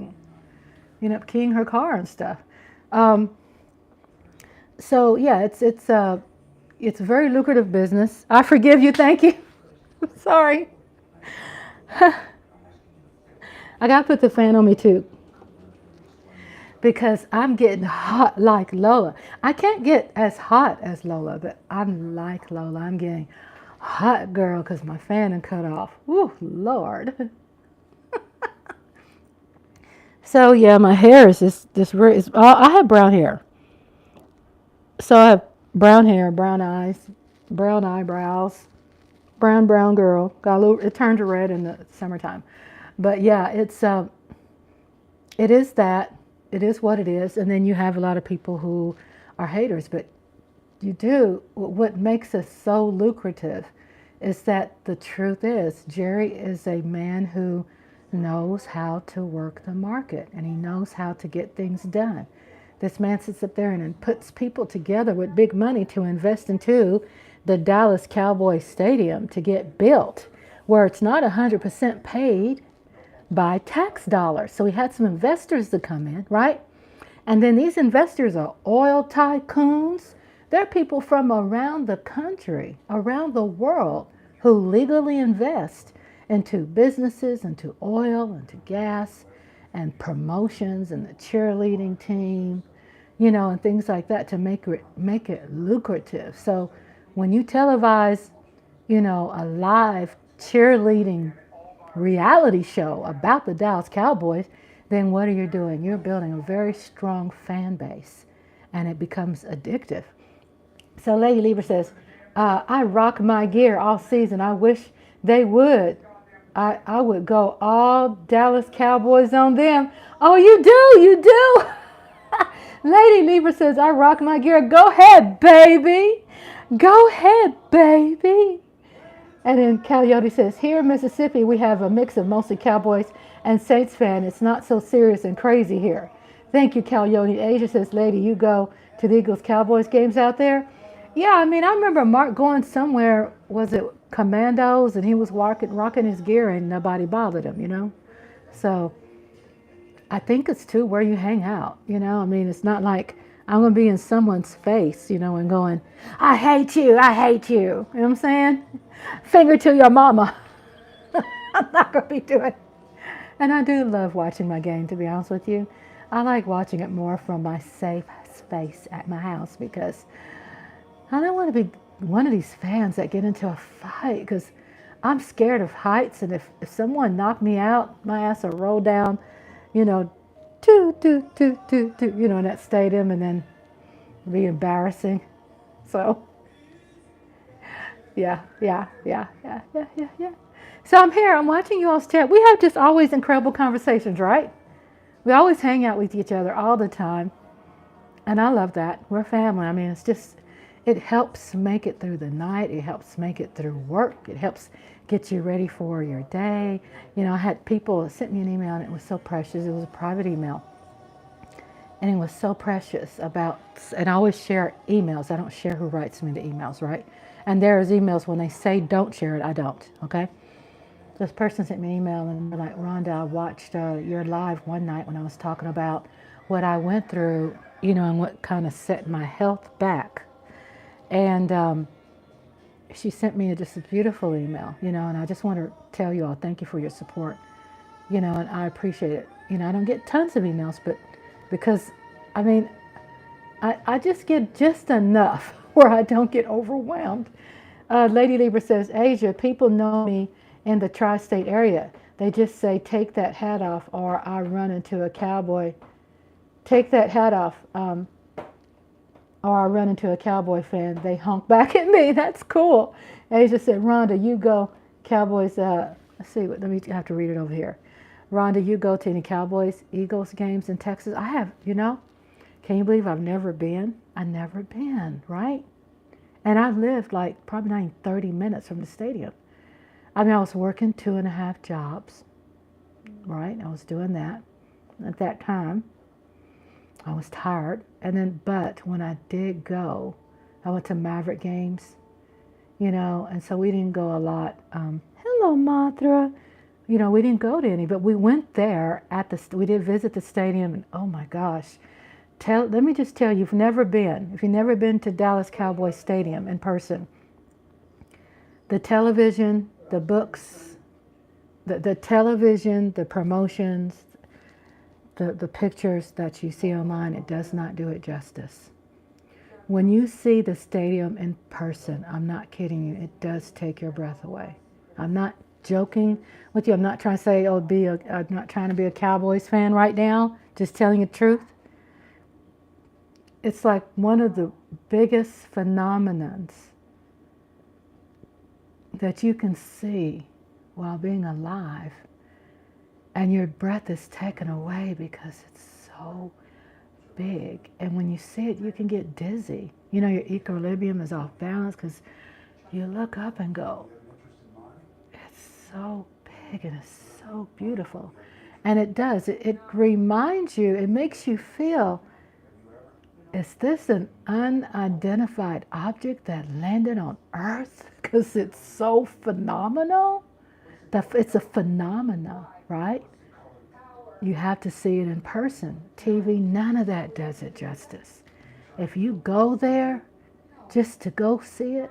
Hello, East Side Harold. He's representing the Houston Texans is in the house. Asia is representing her New York Giants. And everybody else is Cowboy Nation. Okay, where's Mike at? I haven't done my dance for Mike. And Lola. What about Texas? Yes, I've been to a Texans game. No, not Houston Texans. I've been to Texas Rangers game. I've been to Mavericks. I've been to hockey.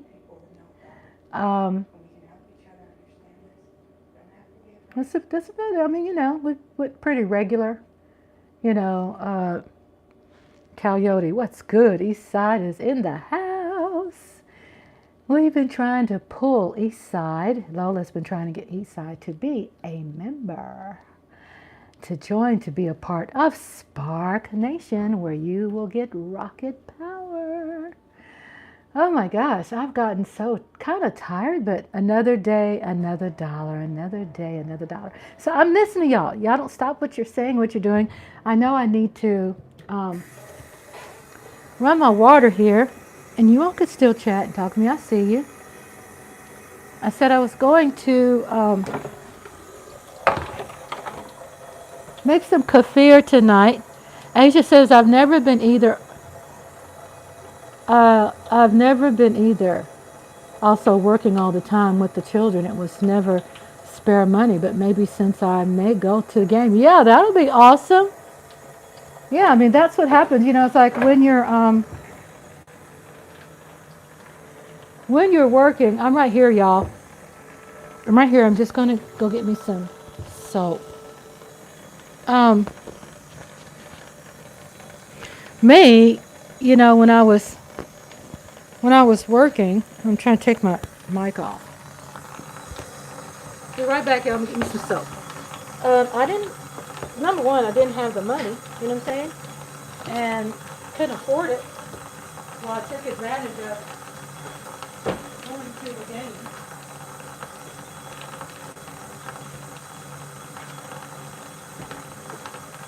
I'm right over here.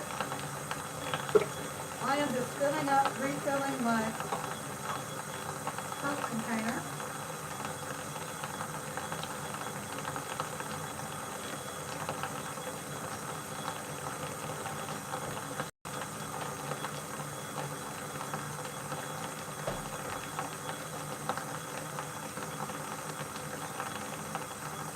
I'm right here.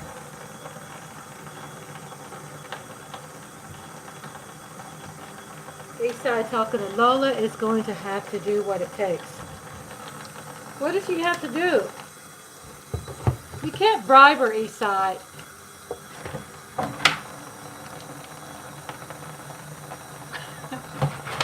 You have to like be a part of it from your heart. You know what I'm saying?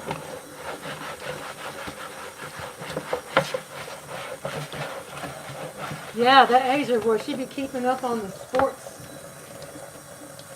news. She watches all sports. Here, let me put my mic on. Okay, now y'all can hear me. Eastside only saw a championship in baseball. Asia Eastside goes LOL.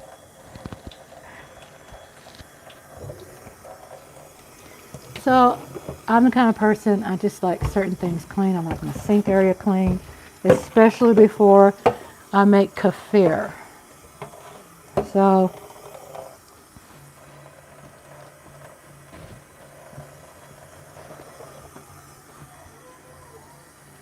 I'm right over here.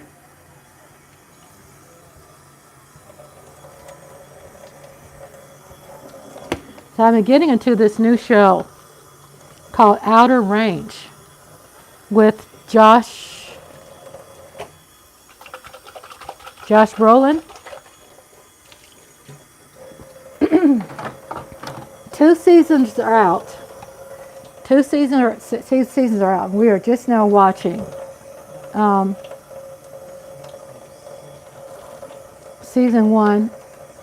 It's a really good show that's on Amazon.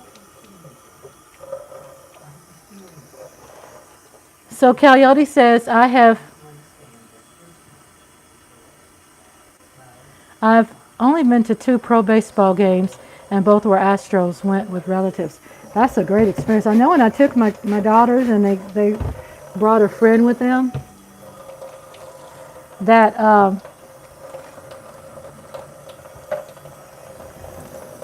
that we were being chatty at the stadium, and a ball almost hit my daughter in the head. Forgetting that when you go to a baseball game, that you really have to, watch for the ball. A ball barely missed my daughter's head. I'm like, God. I use Clorox and sanitize my work area. I clean, da da da da da. Make some kefir.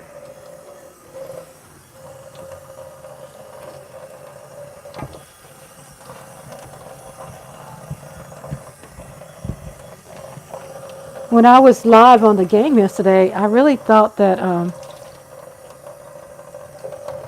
that we were going to lose electricity, and we didn't because the lights were flickering.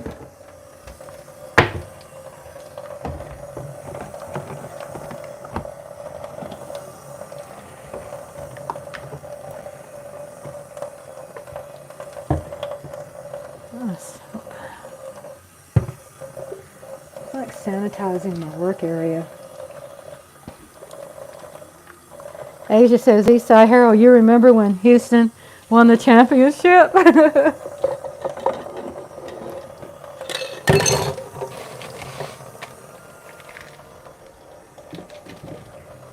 Grandbaby's going to be here tomorrow. I'm excited. I don't know if he's going to be late for the book reading. So like Eastside gave me some really good advice and said, okay, when the bad parts come, just cover his ears, because it's not a whole lot of bad language in it. Just some kind of racial words, you know, because he's going to tell you the truth about how things were back in 1920. And he's going to tell the truth from his experience.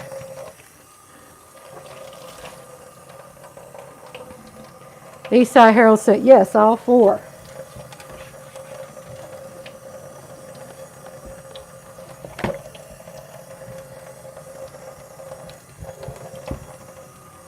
Andre bought this unique gadget on my sink where there's a lever on it. And it's really neat. It swivels. And believe it or not, it took me a while to get used to it, because I was spraying everything around me but what I needed to spray. But I like how it just has a swivel thing on it. Okay, let's see.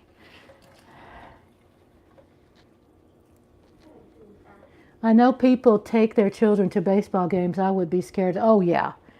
I mean, yeah, the ball, my daughter almost got hit with the ball, you know.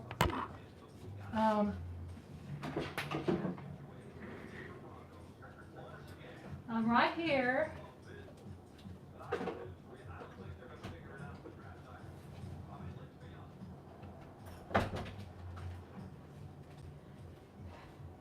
I'm right over here. I'm turning on some more lights.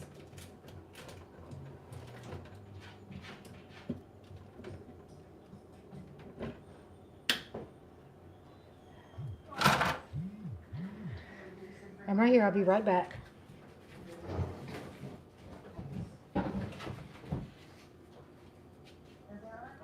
I'm right here.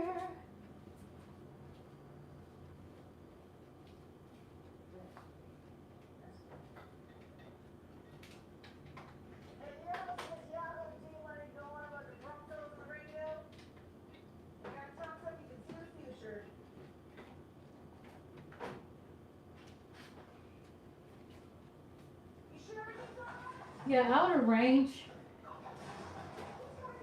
Outer Range is a movie we're seeing with Josh Brolin. It's a really good movie. Yeah, I'm back. Had to get some more light and charge the other one. Shout out to people in the chat. Hello, everybody. I am right here in the process of making some KEFIR. I had to put another light on so I could charge the other one. Okay, I think we're set. That's just Asia. I'm overprotective. Yeah, I mean, unless you're out in the, with the baseball glove and you're watching every bit of the game. But if you're chatty like me and my daughters, you're going to forget that you're at a baseball game. You're going to be looking the other way and a baseball hits you in the head. Coyote says, LOL, Lady Libra for life. Learn to swim by getting thrown. And I guess I made it. I know. But I'm telling you, it can be dangerous, I mean, I know.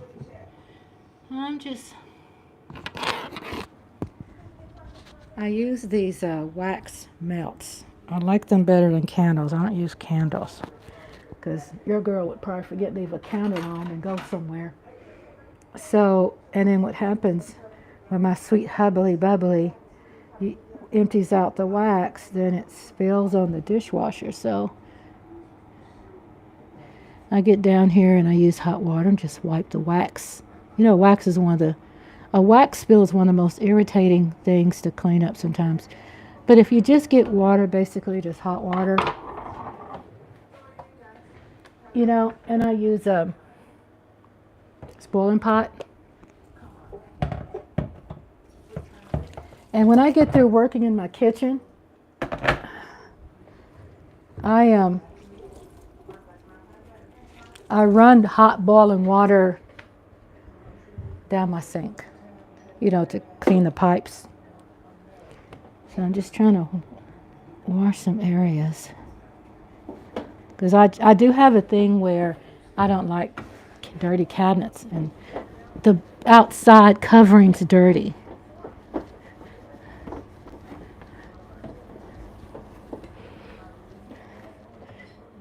Plus, I get the place ready for Chef Hubby. So when you come in here, you can cook. I don't have to worry about doing anything extra.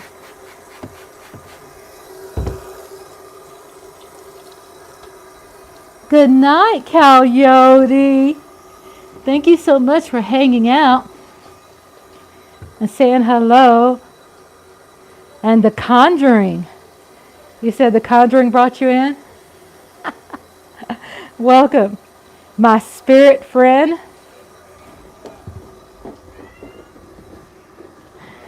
My spirit friend.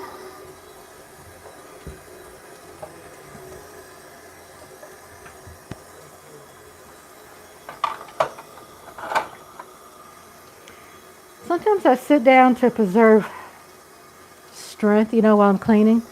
I used to, let's see what.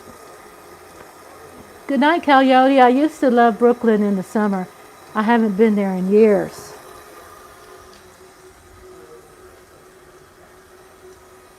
Okay. I need to tie my hair up because my hair is going to get dried up.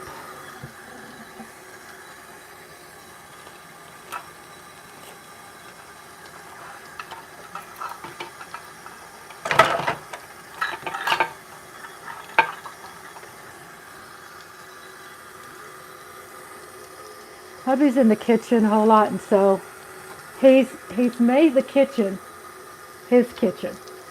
So I respect that. However, there are some things that,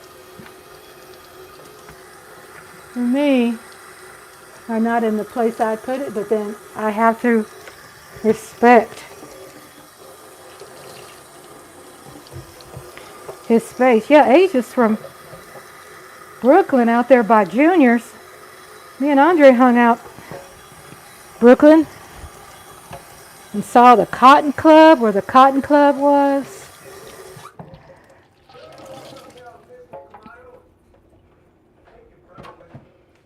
Okay. Let's see. I'm taking this mic off. I'm going to get my milk and get everything started for my KEFIR.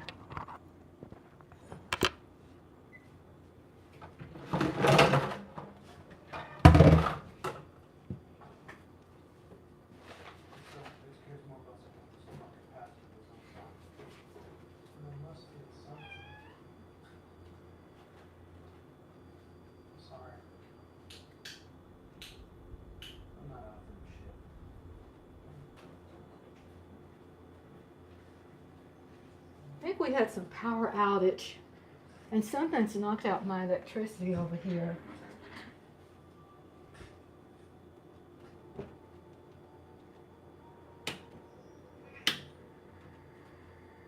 Let's see, I'll be right back. I gotta get the.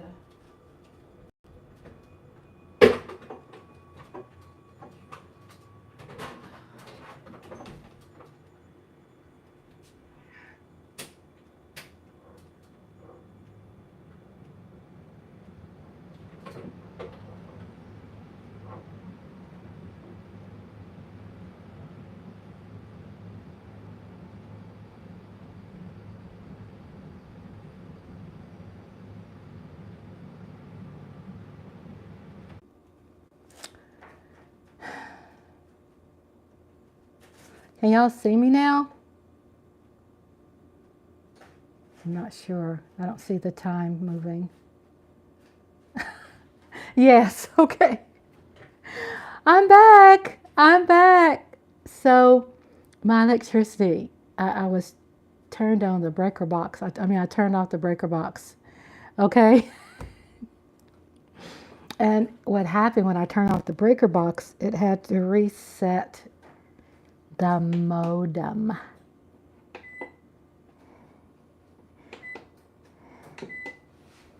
Isn't that amazing? So it shut everything down. Wow. It's okay. I'm okay. You know, when you fall and you go, I'm okay. Oh boy, I need to get this hair put up because it's drying out.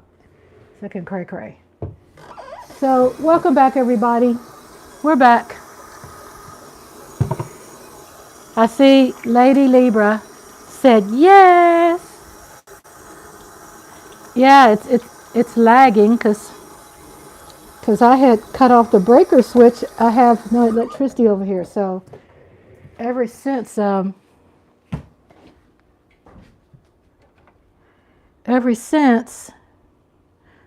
see,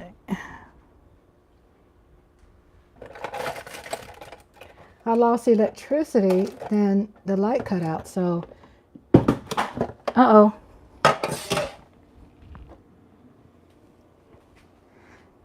Sorry, are y'all okay? Y'all okay? Did I drop? It failed. How come I'm having so much difficulty? It's normal. It's what happens when you go live. I try to tell people that. So if you go live, don't get upset. It just happens. So, I'm catching up on some chat here. So Lady Libra DC for Life said, I'm glad you're here, sweetie. I have to get some sleep early. Wake up good. I have to sleep early and then wake up. Good night, everyone. Okay. Okay, Lady Libra, sweet dreams to you. Thank you for spending time with me tonight. And thank you for your super chat. Thank you so much. We appreciate you and your help. From the bottom of my heart. Yeah, I'm okay now. I think that just the thing fell because it's top heavy. So things just happen.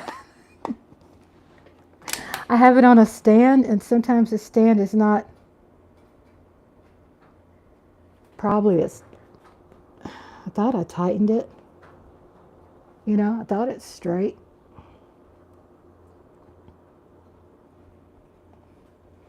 So I'm used to things happening like that.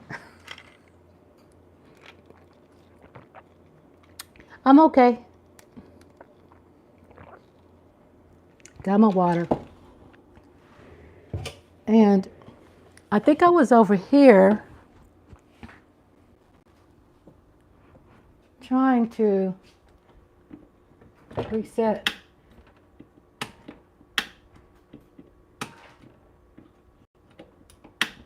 Just have to call maintenance to get this going tomorrow.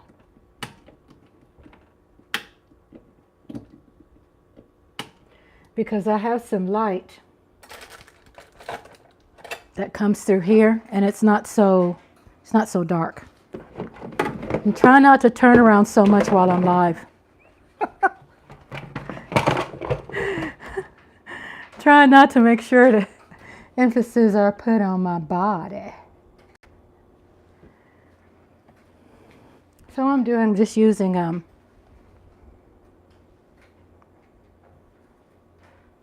this here and cleaning out my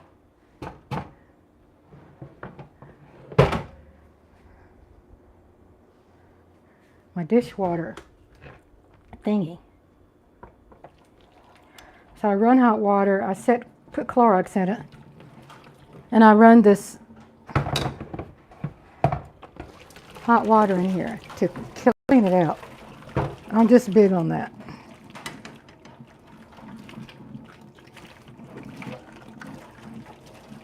I'm just sterilizing it.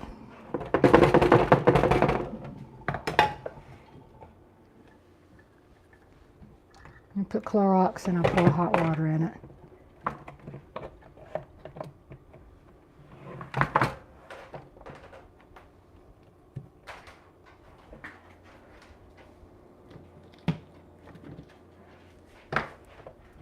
And I refill this up.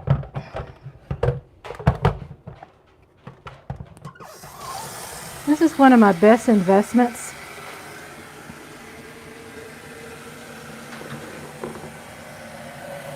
It's this pot here where I boil water all the time. Even the water that the cats drink, I boil it. And I have a heating thing over here, and I press and cut it on.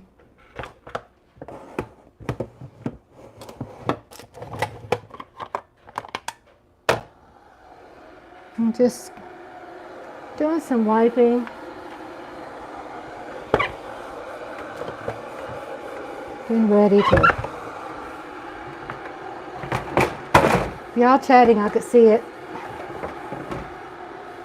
I'm just working in the kitchen here and just basically too, just getting that KEFIR made.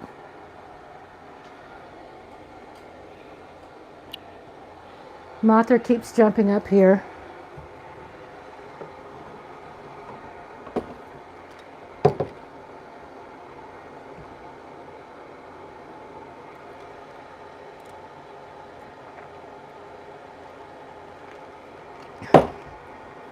Be right back. I'm going to go get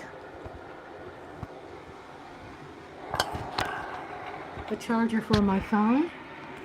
And I think the charger on this 1 hour, 11 minutes into the live. Be right back.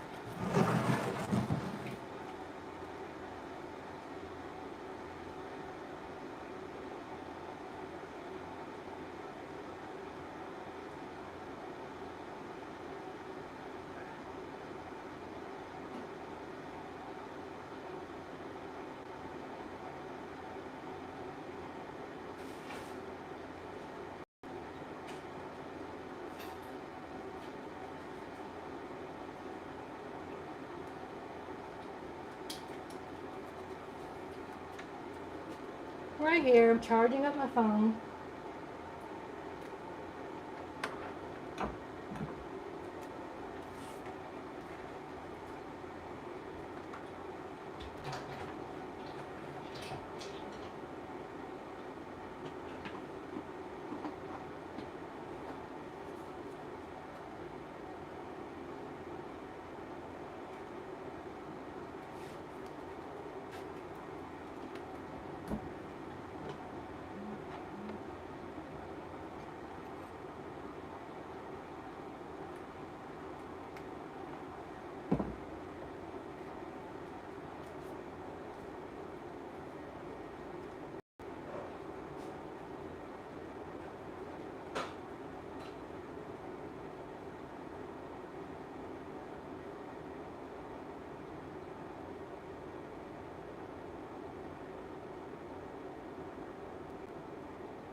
Right here.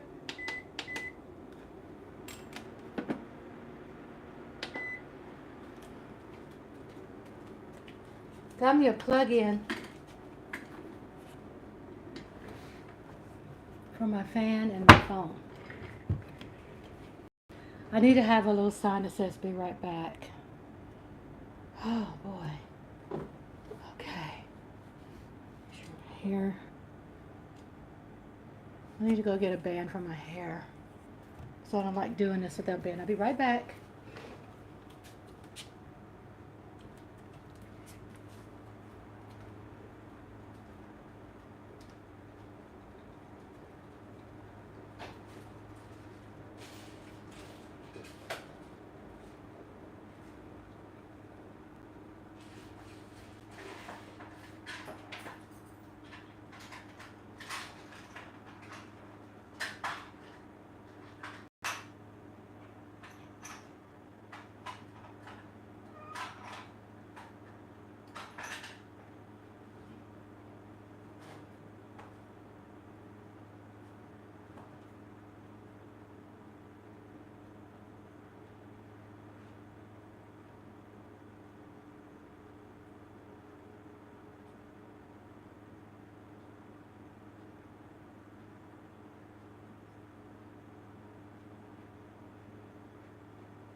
Okay, I'm here. Being alive this long, I take a break a little bit, go powder my nose, I put my hair up. Got me some water. I listen to Outer Range. I think it's Outer Range in the background. And I put my hair up when I work with food. I'm gonna make some kefir. Wash my hands.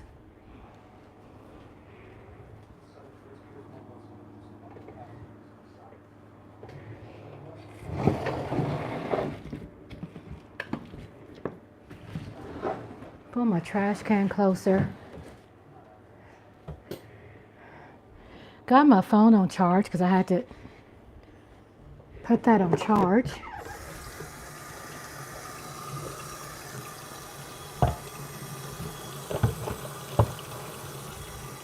About to make some kefir.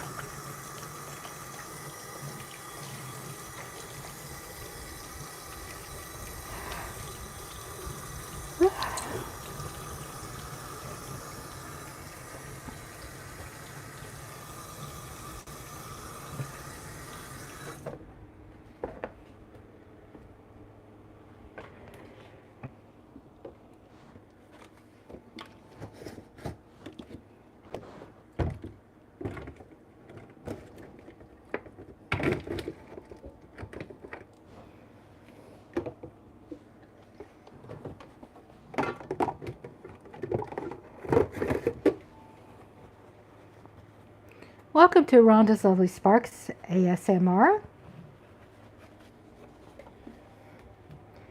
I am getting ready to make some kefir.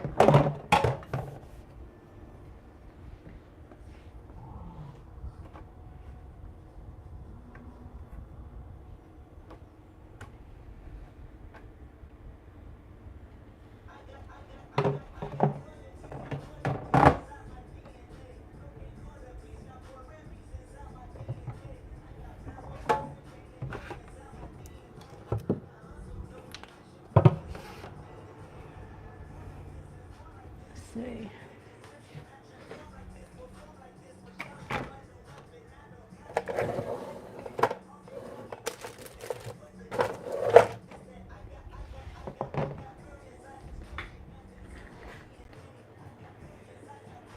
Welcome to Rhonda's Lovely Sparks. I'm in my kitchen tonight. It's one of the greatest ASMRs for people to ever watch when you're working with things in the kitchen, and I'm making kefir, KEFIR. I drink it every day.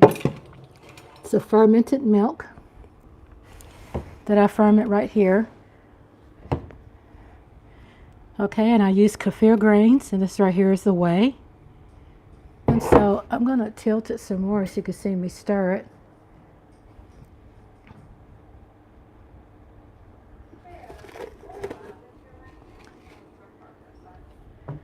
And it's really incredible. I'll stir because all that stuff is good. So it's fermented to yogurt, and it goes through a ferment process. And all of this that you see out here, I need to wash it, but it is good for you. Do not put this in any soap. Stir it. I wash this maybe twice a month, my jar, because I do have a video also. You all can go to my page. You all can go to my YouTube channel and put in the search bar KEFIR, KEFIR.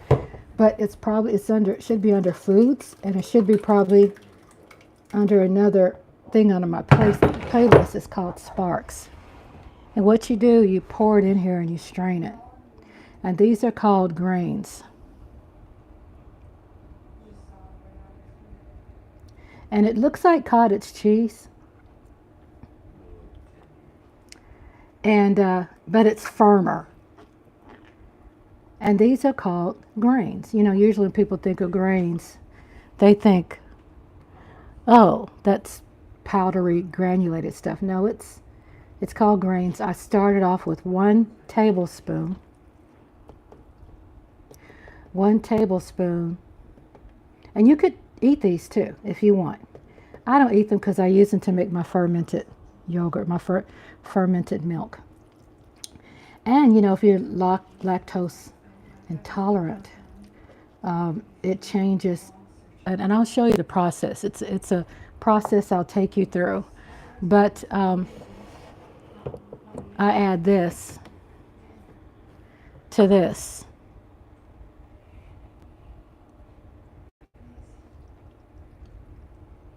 And it makes this, which is what you drink. I drink like 2 cups in the morning, 2 cups at night. It's a form of yogurt. If you have milk allergies, they said it's okay, but always get with your doctor. And I take this and I put it over here. Clean, air-dried bowls. I never use soap. I never use soap. Ever, ever, ever. Don't put soap in this. And I'll show you how I wash my containers. But this stuff here, I have another video you can look at. And what it does, this stuff here, a lot of people go, give me that jar, I gotta go wash it. No, you don't wash it. I wash my jar probably about twice a month because this stuff is good for you. It keeps your seeds, which is the KEFIR grains. They're called not seeds, but they're called grains. Shake that all out, and I let it drain. So what drains out? This is the good stuff here. This is the good stuff. So welcome to the ASMR. Here I'm in my kitchen making KEFIR, KEFIR. Go look at my other video that's on my channel, and it gives you also some details, another way how it can help your body. It's all about, it's for gut health. And I just shake it like this. A lot of people will say, don't use metal, use plastic. I have a metal strainer. It's not like I'm boiling or cooking or letting it sit in it, you know. But I haven't had a problem with using just a metal strainer. So I strain it. Okay. I strain it. This right here that you see, this is the good stuff. And you refrigerate it, it thickens. This is the magic. They called it the food of the gods. The food of the gods. No kidding. I think you can Google and find out that did an angel bring this for Moses? Bring this for Moses? Because you got to understand, everybody just they didn't have food. So, but they had a cow. And people today don't even know the origin of KEFIR. So I get it closer, you can see it. It's like a cottage cheese, and they grow. So I started off with 1 tablespoon that I paid $20 for from a place that sells it. And I had bought it from Walmart. I bought the KEFIR grains from some other vendors and a couple places on Amazon I didn't like, so I had to do some more research, and I ended up finding a guy that had a YouTube page that also had that you could order through Amazon. So I got a reputable person, found that, and 1 tablespoon for $20. And look how much I have here. This is worth a lot of money. So what happens, they expand, they grow. Look how much I have. 1 tablespoon of this is worth about $20 or more. It might be more, but it accumulates. So I've accumulated this much, and I'll show you what I'm going to do with it. So I strain it. Okay, it's straining. And the good stuff, all of it's good stuff. I strain it and put it in there. So what I have here is this container that I would also wash, because if you got kids in the house, they go, that looks nasty, I gotta wash it. No, this is the good stuff. It's healthy bacteria. The more potent, the more healthier that is going to be for your stomach. It's incredible for gut health. This is what I use. This is what helped me lose to date 78 pounds. This stuff is good. It has a tart taste to it. So I'm going to show you step. See this good stuff? No, you don't need to wash it off. This stuff, the more good stuff like that, the more potent your mixture is. I put this in here, and I do take my time because I don't want to spill it everywhere. And I pour it in here, and I refrigerate this. And if those little grains, cottage cheese looking grains, get in your KEFIR, it doesn't hurt you to eat it. You can eat it. I've seen people eat it by a couple tablespoons or a bowl. I don't eat it because that's where the money's at. You know what I'm saying? So that's what's going to really help you grow more KEFIR. Even though I have a lot, I could eat it. You know, and I continue just to grow it. I wipe this off just on the outside. I make sure my rag is sanitized, even though this is a cleansing agent. You know, back then everybody didn't have water, so they used also KEFIR for keeping things clean, for taking a bath. But I use it for gut health. I'm going to show you in a couple of minutes what I do with it. So I get put the lid on it like this, and I wash the glass. I use glass, and I wash these containers out twice a month. It might look yucky, but that yucky stuff is good, healthy bacteria, and it makes it ferment nice and like one of the purest, best yogurts. I make my own. I do not buy it. There is KEFIR in the store. There is KEFIR in the store. I make my own. It costs too much. Plus, it's so much smarter to make your own KEFIR. So much smarter. I mean, look how I'm doing it. It's not hard. You do it the first time. Guess what? You're going to take your time. You're going to, go through trying to remember how to do this and that. So I'm going to show you how I pour it in glass and how I store mine. This is completed, what I just made.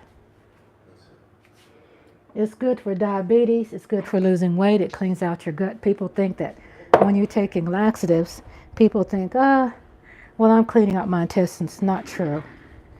You could drink some apple cider, you can do all of that. Apple cider is good, don't get me wrong. I like drinking hot apple cider, especially during the wintertime. Hot apple cider, a pinch of cayenne, a dash of black pepper, lemon, squeeze of one slice of lemon. So I pour this in here. And this is what my husband would drink in the morning and would drink one of these at night. It looks like milk, but it does not taste like milk.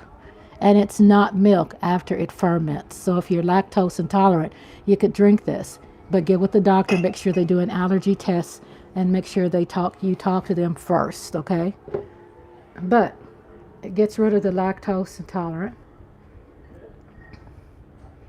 And I pour this like this because it's so much easier to store in the refrigerator. It gives me more space. Plus, to me, number one, you grab and go. You grab it, and you can also drink it as a food supplement. You don't need to eat, even though we do eat at least 1 or 2 meals a day, a salad at lunch, and a balanced meal at night, and then we drink this twice.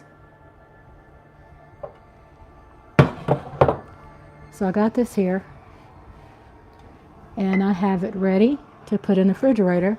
So I do it because it's grab and go. You grab it, drink it. You don't have to worry about pouring. You know how you are in the morning. People just grab, sit down, and want to watch the news instead of coffee. I'm not trying to frown up on y'all coffee drinkers, but to be honest with you, if you want to have a healthy gut, it's not only for losing weight. It's just the gut is where the sickness is. So you want to clean it. Be right back. Let me get some caps.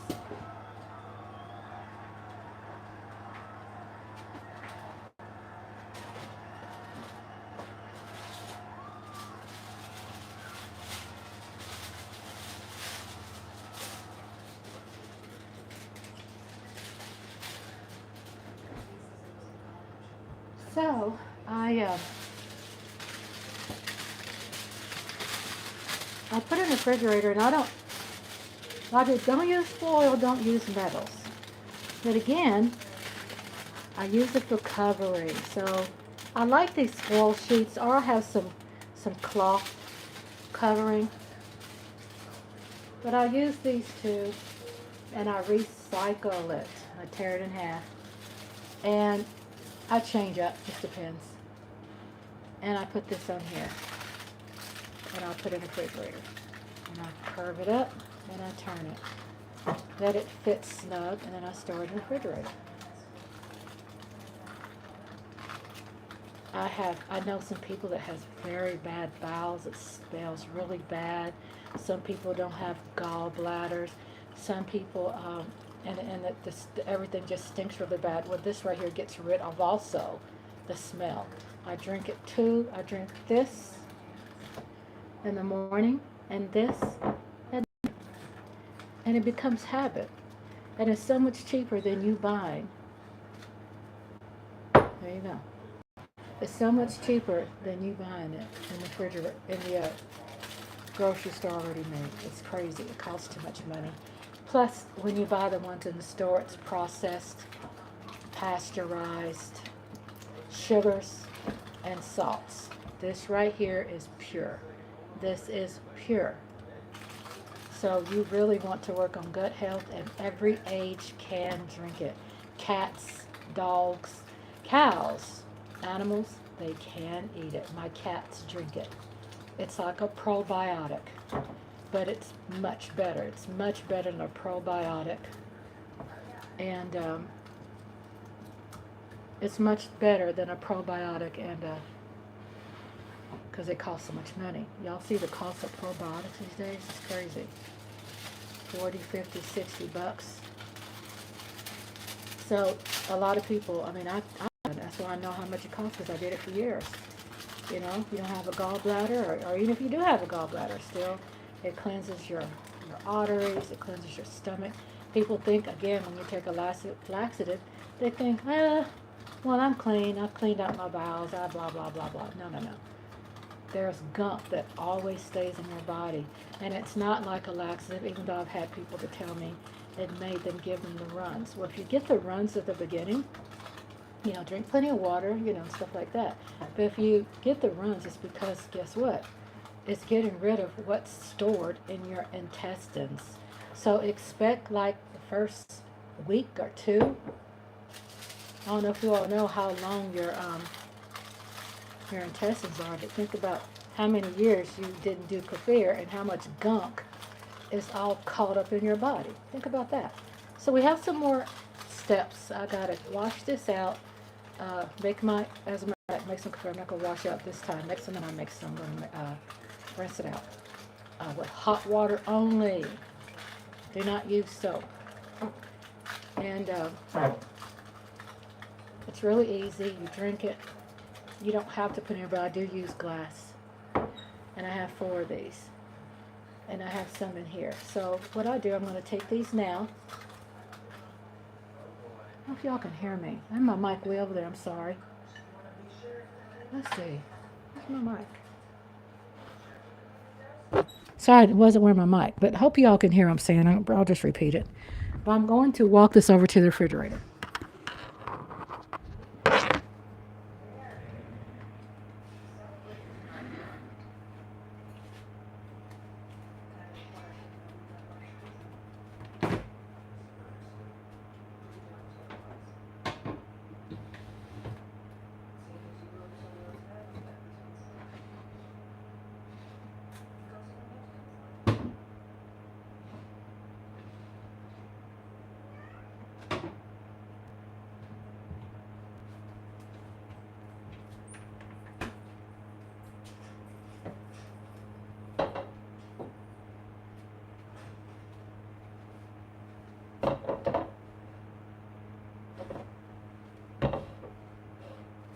I'm taking these here and I'm putting them in the refrigerator.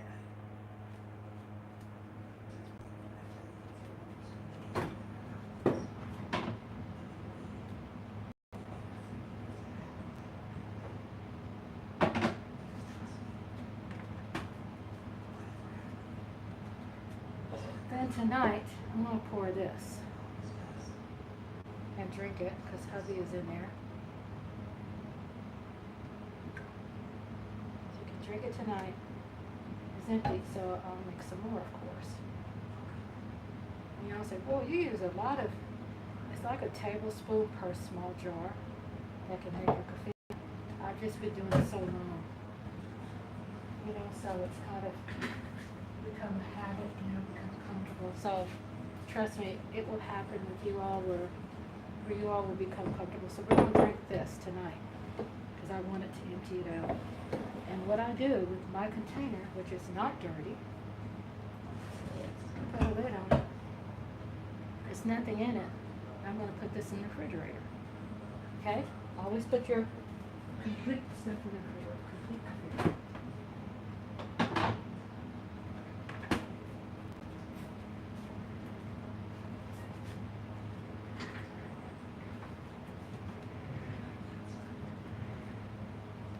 Okay, I'm back. I think I was talking. I didn't have the mic close to me, but I'll just repeat it. Just kind of, you know, enjoy watching the process.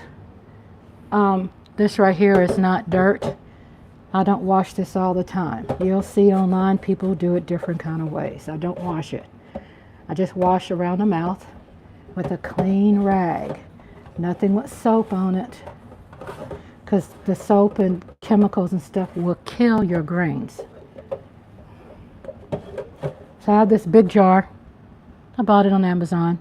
I bought another jar where I could make my own apple cider vinegar. Okay. So here,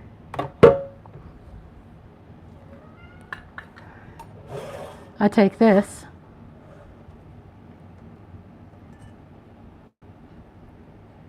and I fill it up I put it in the jar.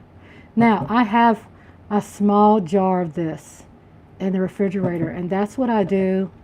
It only takes this much to make you a mug full, okay? But your girl has accumulated over 1 year a whole lot of grains, and I give them away to my family and friends. They pay for the shipping, so if you want to, let me know. Send me an email and I'll ship it to you free, because it's $20 for a tablespoon. Go online and look for it, KEFIR, KEFIR. So I transfer this.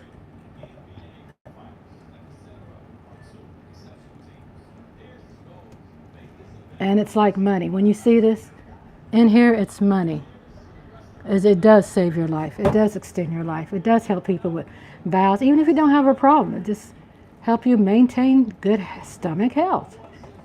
And there's times I just don't eat. I drink this because it has all your nutrients. You do meet a healthy nutrient quota. I'm just raking all this in the jar. And don't worry about you spilling some. Sometimes, you know, things happen. It's not going to ruin or hurt anything. Just make sure that what the grains that spills out, make sure it doesn't touch any Clorox or any, you know, soapy stuff. If it does, throw it away. Don't mix it with the other. It'll kill it. This right here is live grains, and it's healthy. So you have bad bacteria in your stomach. And what it does, it kills, this is good bacteria that kills bad bacteria. That's what that does.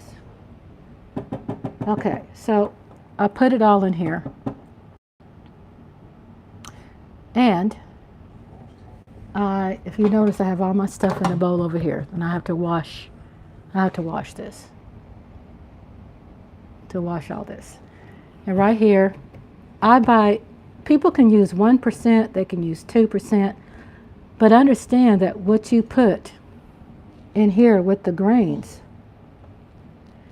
that the more vitamins in it, the more plump your grains, the more healthier your grains will look. Look how healthy and plump they are.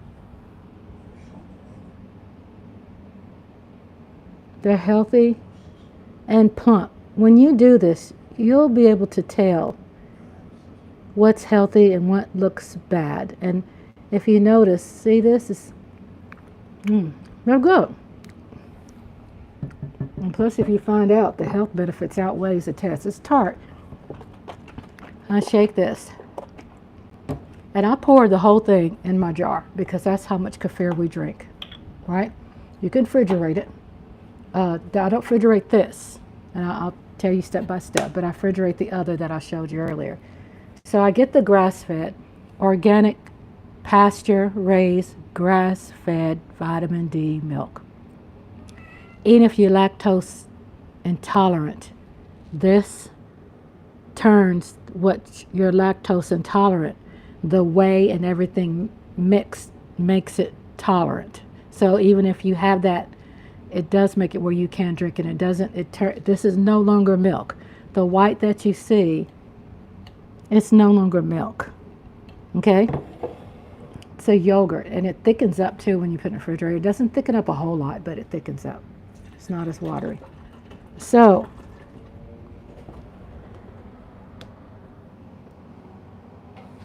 I felt some water dripping. So I pour this in here. Again, check out my video on my YouTube channel. It's called KEFIR, KEFIR. It has me on the front with a huge smile. And you go, well, how do you lose all this weight? Well, there's no salts. No, it's healthy sugar if there's sugar in it. And it's just healthy. It's no fat. And I just stir that. When I pour that in there, it's real milky, right? See? It's real milky. And I stir and I stir and I stir and I stir. Don't have to stir a whole lot, but I stir just enough. Then I get my rag. Same rag I sanitize with Clorox. I use bleach. I like using bleach. And I use a coffee filter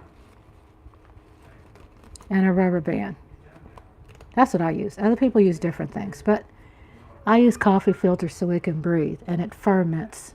It can ferment. Since I got all these grains, mine will ferment in 12 hours. But guess what? My process, other people will do it in 12 hours and drink it. But since this will sit, I will probably let it sit for like probably 24 hours. And the more potent it is, the more healthy the good bacteria is. And I put the rubber band so it can breathe. And this is what I store in the dark corner in my kitchen. And it ferments. The milk and grains ferments. And you can tell when it's fermenting, it'll thicken up at the top. This is not dirt. This is good stuff. All right, I'm going to take it and put it in the corner. I got this covered. This is a coffee filter on top so it can breathe and ferment. So right now, I'm going to walk and put this in the dark corner.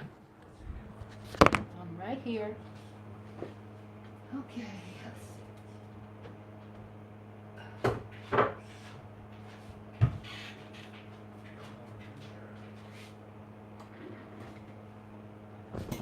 Okay, I'm back. So, the next process is that I've emptied all of this out. And what I do is that I just use hot water and I just rinse this out. Because I don't put this container in my trash can. You don't want your trash smelling spoiled. You don't want the cats digging in your trash because they smell this leftover whatever that's in this container, right? So I have a habit of always rinsing out and then throwing it away. Then I put it in the trash. Keeps your house from smelling and stuff, right? It's milk. Even though my husband takes the trash out every day, still, it's a good habit. Even when you put it in the dumpster, your dumpster area can remain clean and less stinky. Because we have a garbage disposal here. So I don't use it much because it's not a very powerful motor. But I use it. I don't use it for real heavy stuff like lemon peels and stuff. I'm just cleaning my work area. And so what I do here is now I'm cleaning out my stuff that I use, right? I just use hot water. I don't use soap. I don't know what other people do. I'm just telling y'all I don't use soap. So, you go, why you don't use soap? The reason why I don't use soap, because soap can kill your grains. So this is what I use.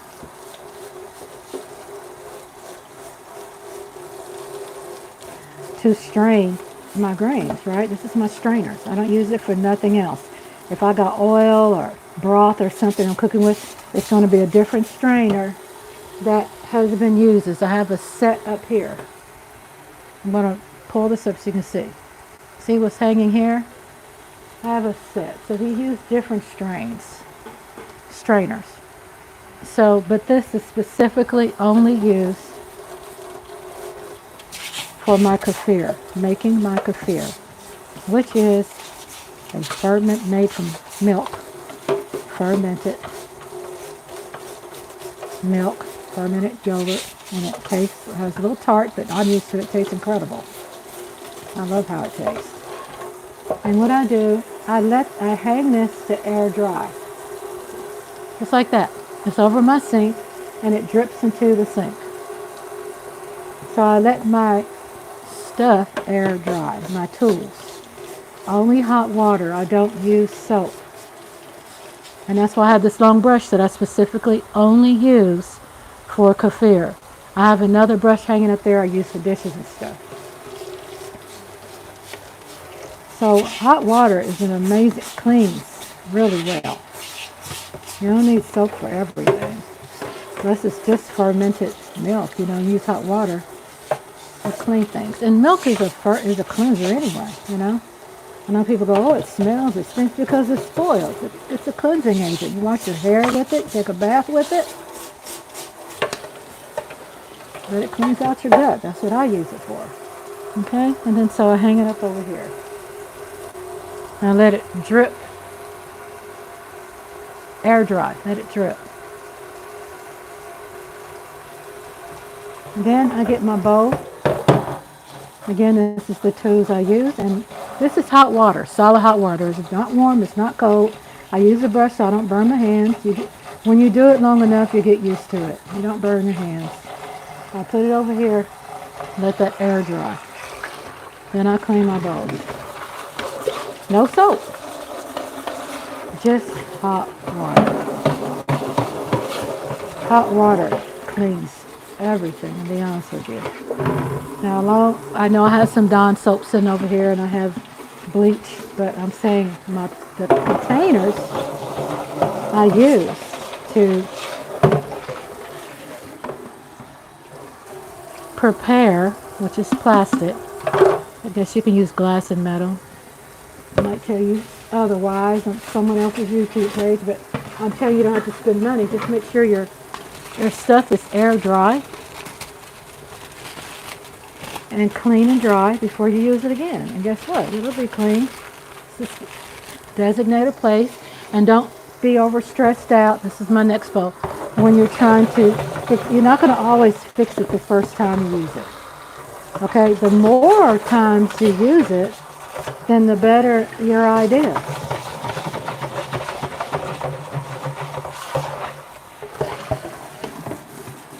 Solid hot water, no soap. Now my other dishes, I'll put a little soap on them. Well, I'm saying my dishes for my KEFIR. And hot water cleans anyway. You see how that cleans up? Just hot water. I'll put it over here to drain. You can see that, to drain. I sanitized and cleaned this. This is our hot water hanging on a hook. So I create things where I can be mobile. I can work around in my kitchen. It's light. It's easy. I'm sitting down in a chair with wheels, a wide width chair with wheels, so I can save my strength. Sometimes you always don't have to stand up in the kitchen. Sometimes you can save your strength. If you're tired and you got hurt knees or bones or back, just sit down in a chair. Get you a nice black, I got a black chair with wheels on it. I'll put this over here to air dry. I'll just get this and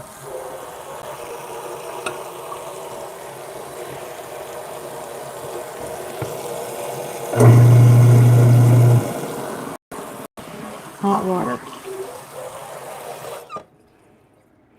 And that's how you make KEFIR. And I'm going to do several videos. Because every time I talk about it, it's going to be always something a little different than last time, right? But the more, trust yourself to watch it a lot. And the more that you do it, don't be hard on yourself the first time, second time. Just trust that the more you do it, the easier it gets. I can't believe I'm actually like talking about it and doing a video. Just lay all your stuff out, and if you just keep cleaning up my trash can lid.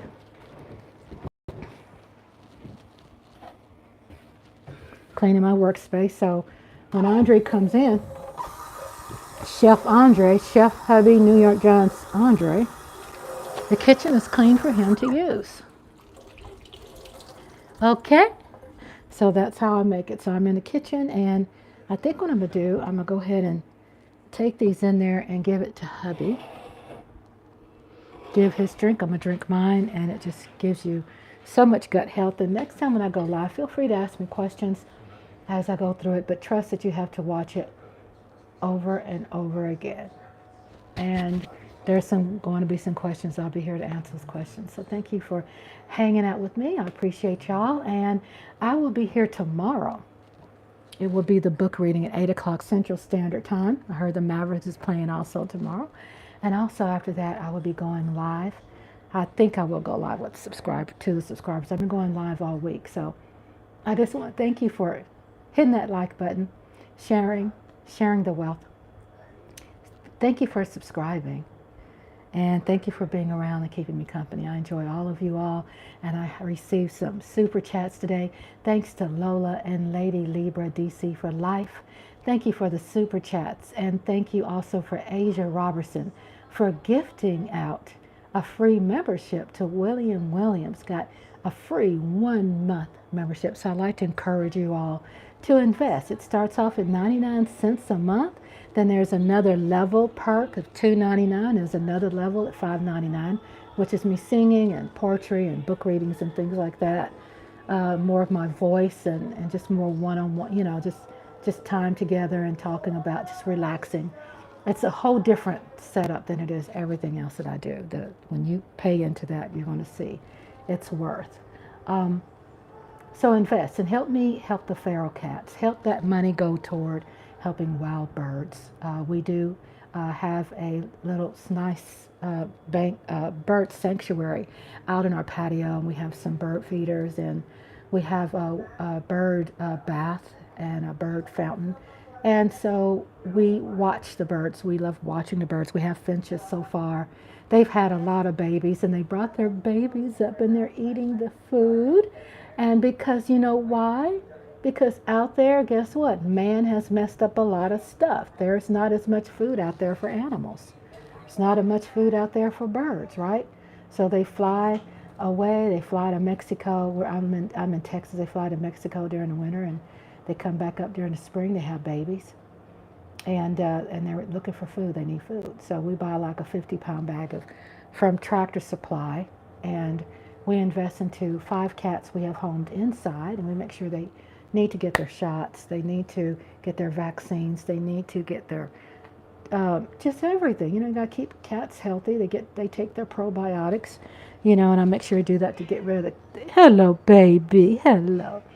And yeah, so we do a lot of contributions, and plus your money helps me pay for what I invest into to make movies. I have editor programs that I invest into monthly. I don't own that. I have to pay someone else to use it. Canva, I invest money in that. VidIQ, I have to invest in that to keep up with my analytics and stats and my office supplies, and paying for prescription, paying for my prescriptions. We're on a fixed income. It helps. Thank you. I got my first check, $221 yesterday. Got direct deposit. And that was accumulated, let's say, January this year. So this is my first one. So it took 6 months, and I finally got it. So thank you all for investing. Thank you, investors, for being board members of Rhonda's Lovely Sparks. And welcome to Spark Nation. And feel free to go to membership and join and let your money go to a place where you can see its value and where we're spending the money and where it's going, and helping, you all know what it feels like not being able to go to a specialist. So thanks to you all. I went to my pulmonary doctor yesterday. I had my sleep study last night, and I had taken it off this morning, and my hubby dropped it off so the doctor can get it, and in 2 weeks I'll follow up. That's to keep my heart and lungs healthy and my breathing. So it's a lot of things. I'm making 75% less than I've ever made in my life. I mean, I'm not. So what we've done when we moved here, we just did some downsizing. We are proud downsizers, and we're really happy with our surroundings. You see the kitchen, it's got all of my husband's, Chef Hubby's, all his chef stuff. You kind of look around and look at his pots and pans, and just give you a quick, his seasonings, and so it's an incredible kitchen with all the things he needs. We have the equipment, the food things to cook with, and so it's really nice. And he does cooking, and I put that on my channel too, where you all get a copy, several pictures of what he's cooking. That's what you pay into. His recipes, the brand he uses, his plating. So we just like you to help us get to a goal where we can really make some changes. And eventually the dream will be for me to get another computer. So I'm processing movies on just one, and I need more than one because it's very time consuming. So if I had two, then I could do more movies. And I'm not draining all of my resources from, well, hello, come here, honey. So go, Mothra. She showed up for everybody. I don't usually have ever cats on my countertop, but because I'm live, I have her there because I haven't had her live. I haven't had her on here. Hello, honey. Hi, you want to come here? Huh? You got to get down. You got to get down, Mothra. You got to get down. Okay, get down. Come on. Down. Down. So no, we don't let cats just go anywhere they want. No, they stay on the floor. At least as long as we can control them staying on the floor. Sometimes they end up other places, but we love cats. We get feral cats. We feed them. We give them water. We also trap cats, and we take them to a program called TNR where we have them trapped and neutered and released. So she doesn't get snipped on the ear because we already had her papers and everything, but the other ones get a little snip on their ears so the animal control doesn't, pick them up and take them to kill. There are some no-kill shelters, but there are some kill shelters too. And so we save the cat. So animal control sees a cat with a snipped ear, then they go, this cat is already neutered. He's already had his vaccines, right? So we just need, people who have cats be responsible. Make sure, get your smiley face off the TV. Off the camera. I call it smiley face. I call their little butt smiley faces. I'm tired. I think I'm going to go to sleep. Grandbaby is coming by tomorrow, so I'm going to get all of my devices charged for him. And we might go live. I know, again, I have a book reading tomorrow night. We do have a Betty Boop watch party, 1 o'clock tomorrow, 1 p.m. Central Standard Time, 11 o'clock Pacific Standard Time, out California, A. And also Eastern Standard Time is 2 p.m. Eastern Standard Time tomorrow. Betty Boop, and I have a tribute to the original Betty Boop at the beginning. It will have 10 episodes. The nostalgia is about an hour. You're going to enjoy it. 10 classic episodes of Betty Boop back in 1930. So we come together in the chat. We have a good time. Thank you all so much for hanging out. Now, let me tell you something else. Before I go, I have to tell you one more thing. Every Saturday night, I have a double feature drive-in. Have you ever been to the drive-in? It's a double feature, 2 movies. I have 1 movie on Tuesdays, but I have 2 movies on Saturday nights, back to back. It's The Blob, 1950-something, 1958. Get your smiley face off the camera. Ow! She whacks me with her tail. And then the second feature is also Beware the Blob. So we have back-to-back blobs, right? I think it's 1972, 73, and you'll see it. Go to my playlist, go to the front of my YouTube channel, click, what's it called? Notify, send you a reminder and say hello. So we have a fun pack Saturday tomorrow. Betty Boop. People come to the chat room. The chat room. It's the cherry on top. Again, shout out to members of Spark Nation. We have rocket power. Thank you, subscribers. Thank you, moderators. And thank you, everyone that's out there. Thank you for your super chats. Thank you, Asia. Thank you, Lady Libra. Thank you, Lola. I love you. And thank you for helping me reach some goals. And also, thank you for your friendships. Thank you for the new faces. And again, new subscribers. I just gotta love you. And I'll see you soon.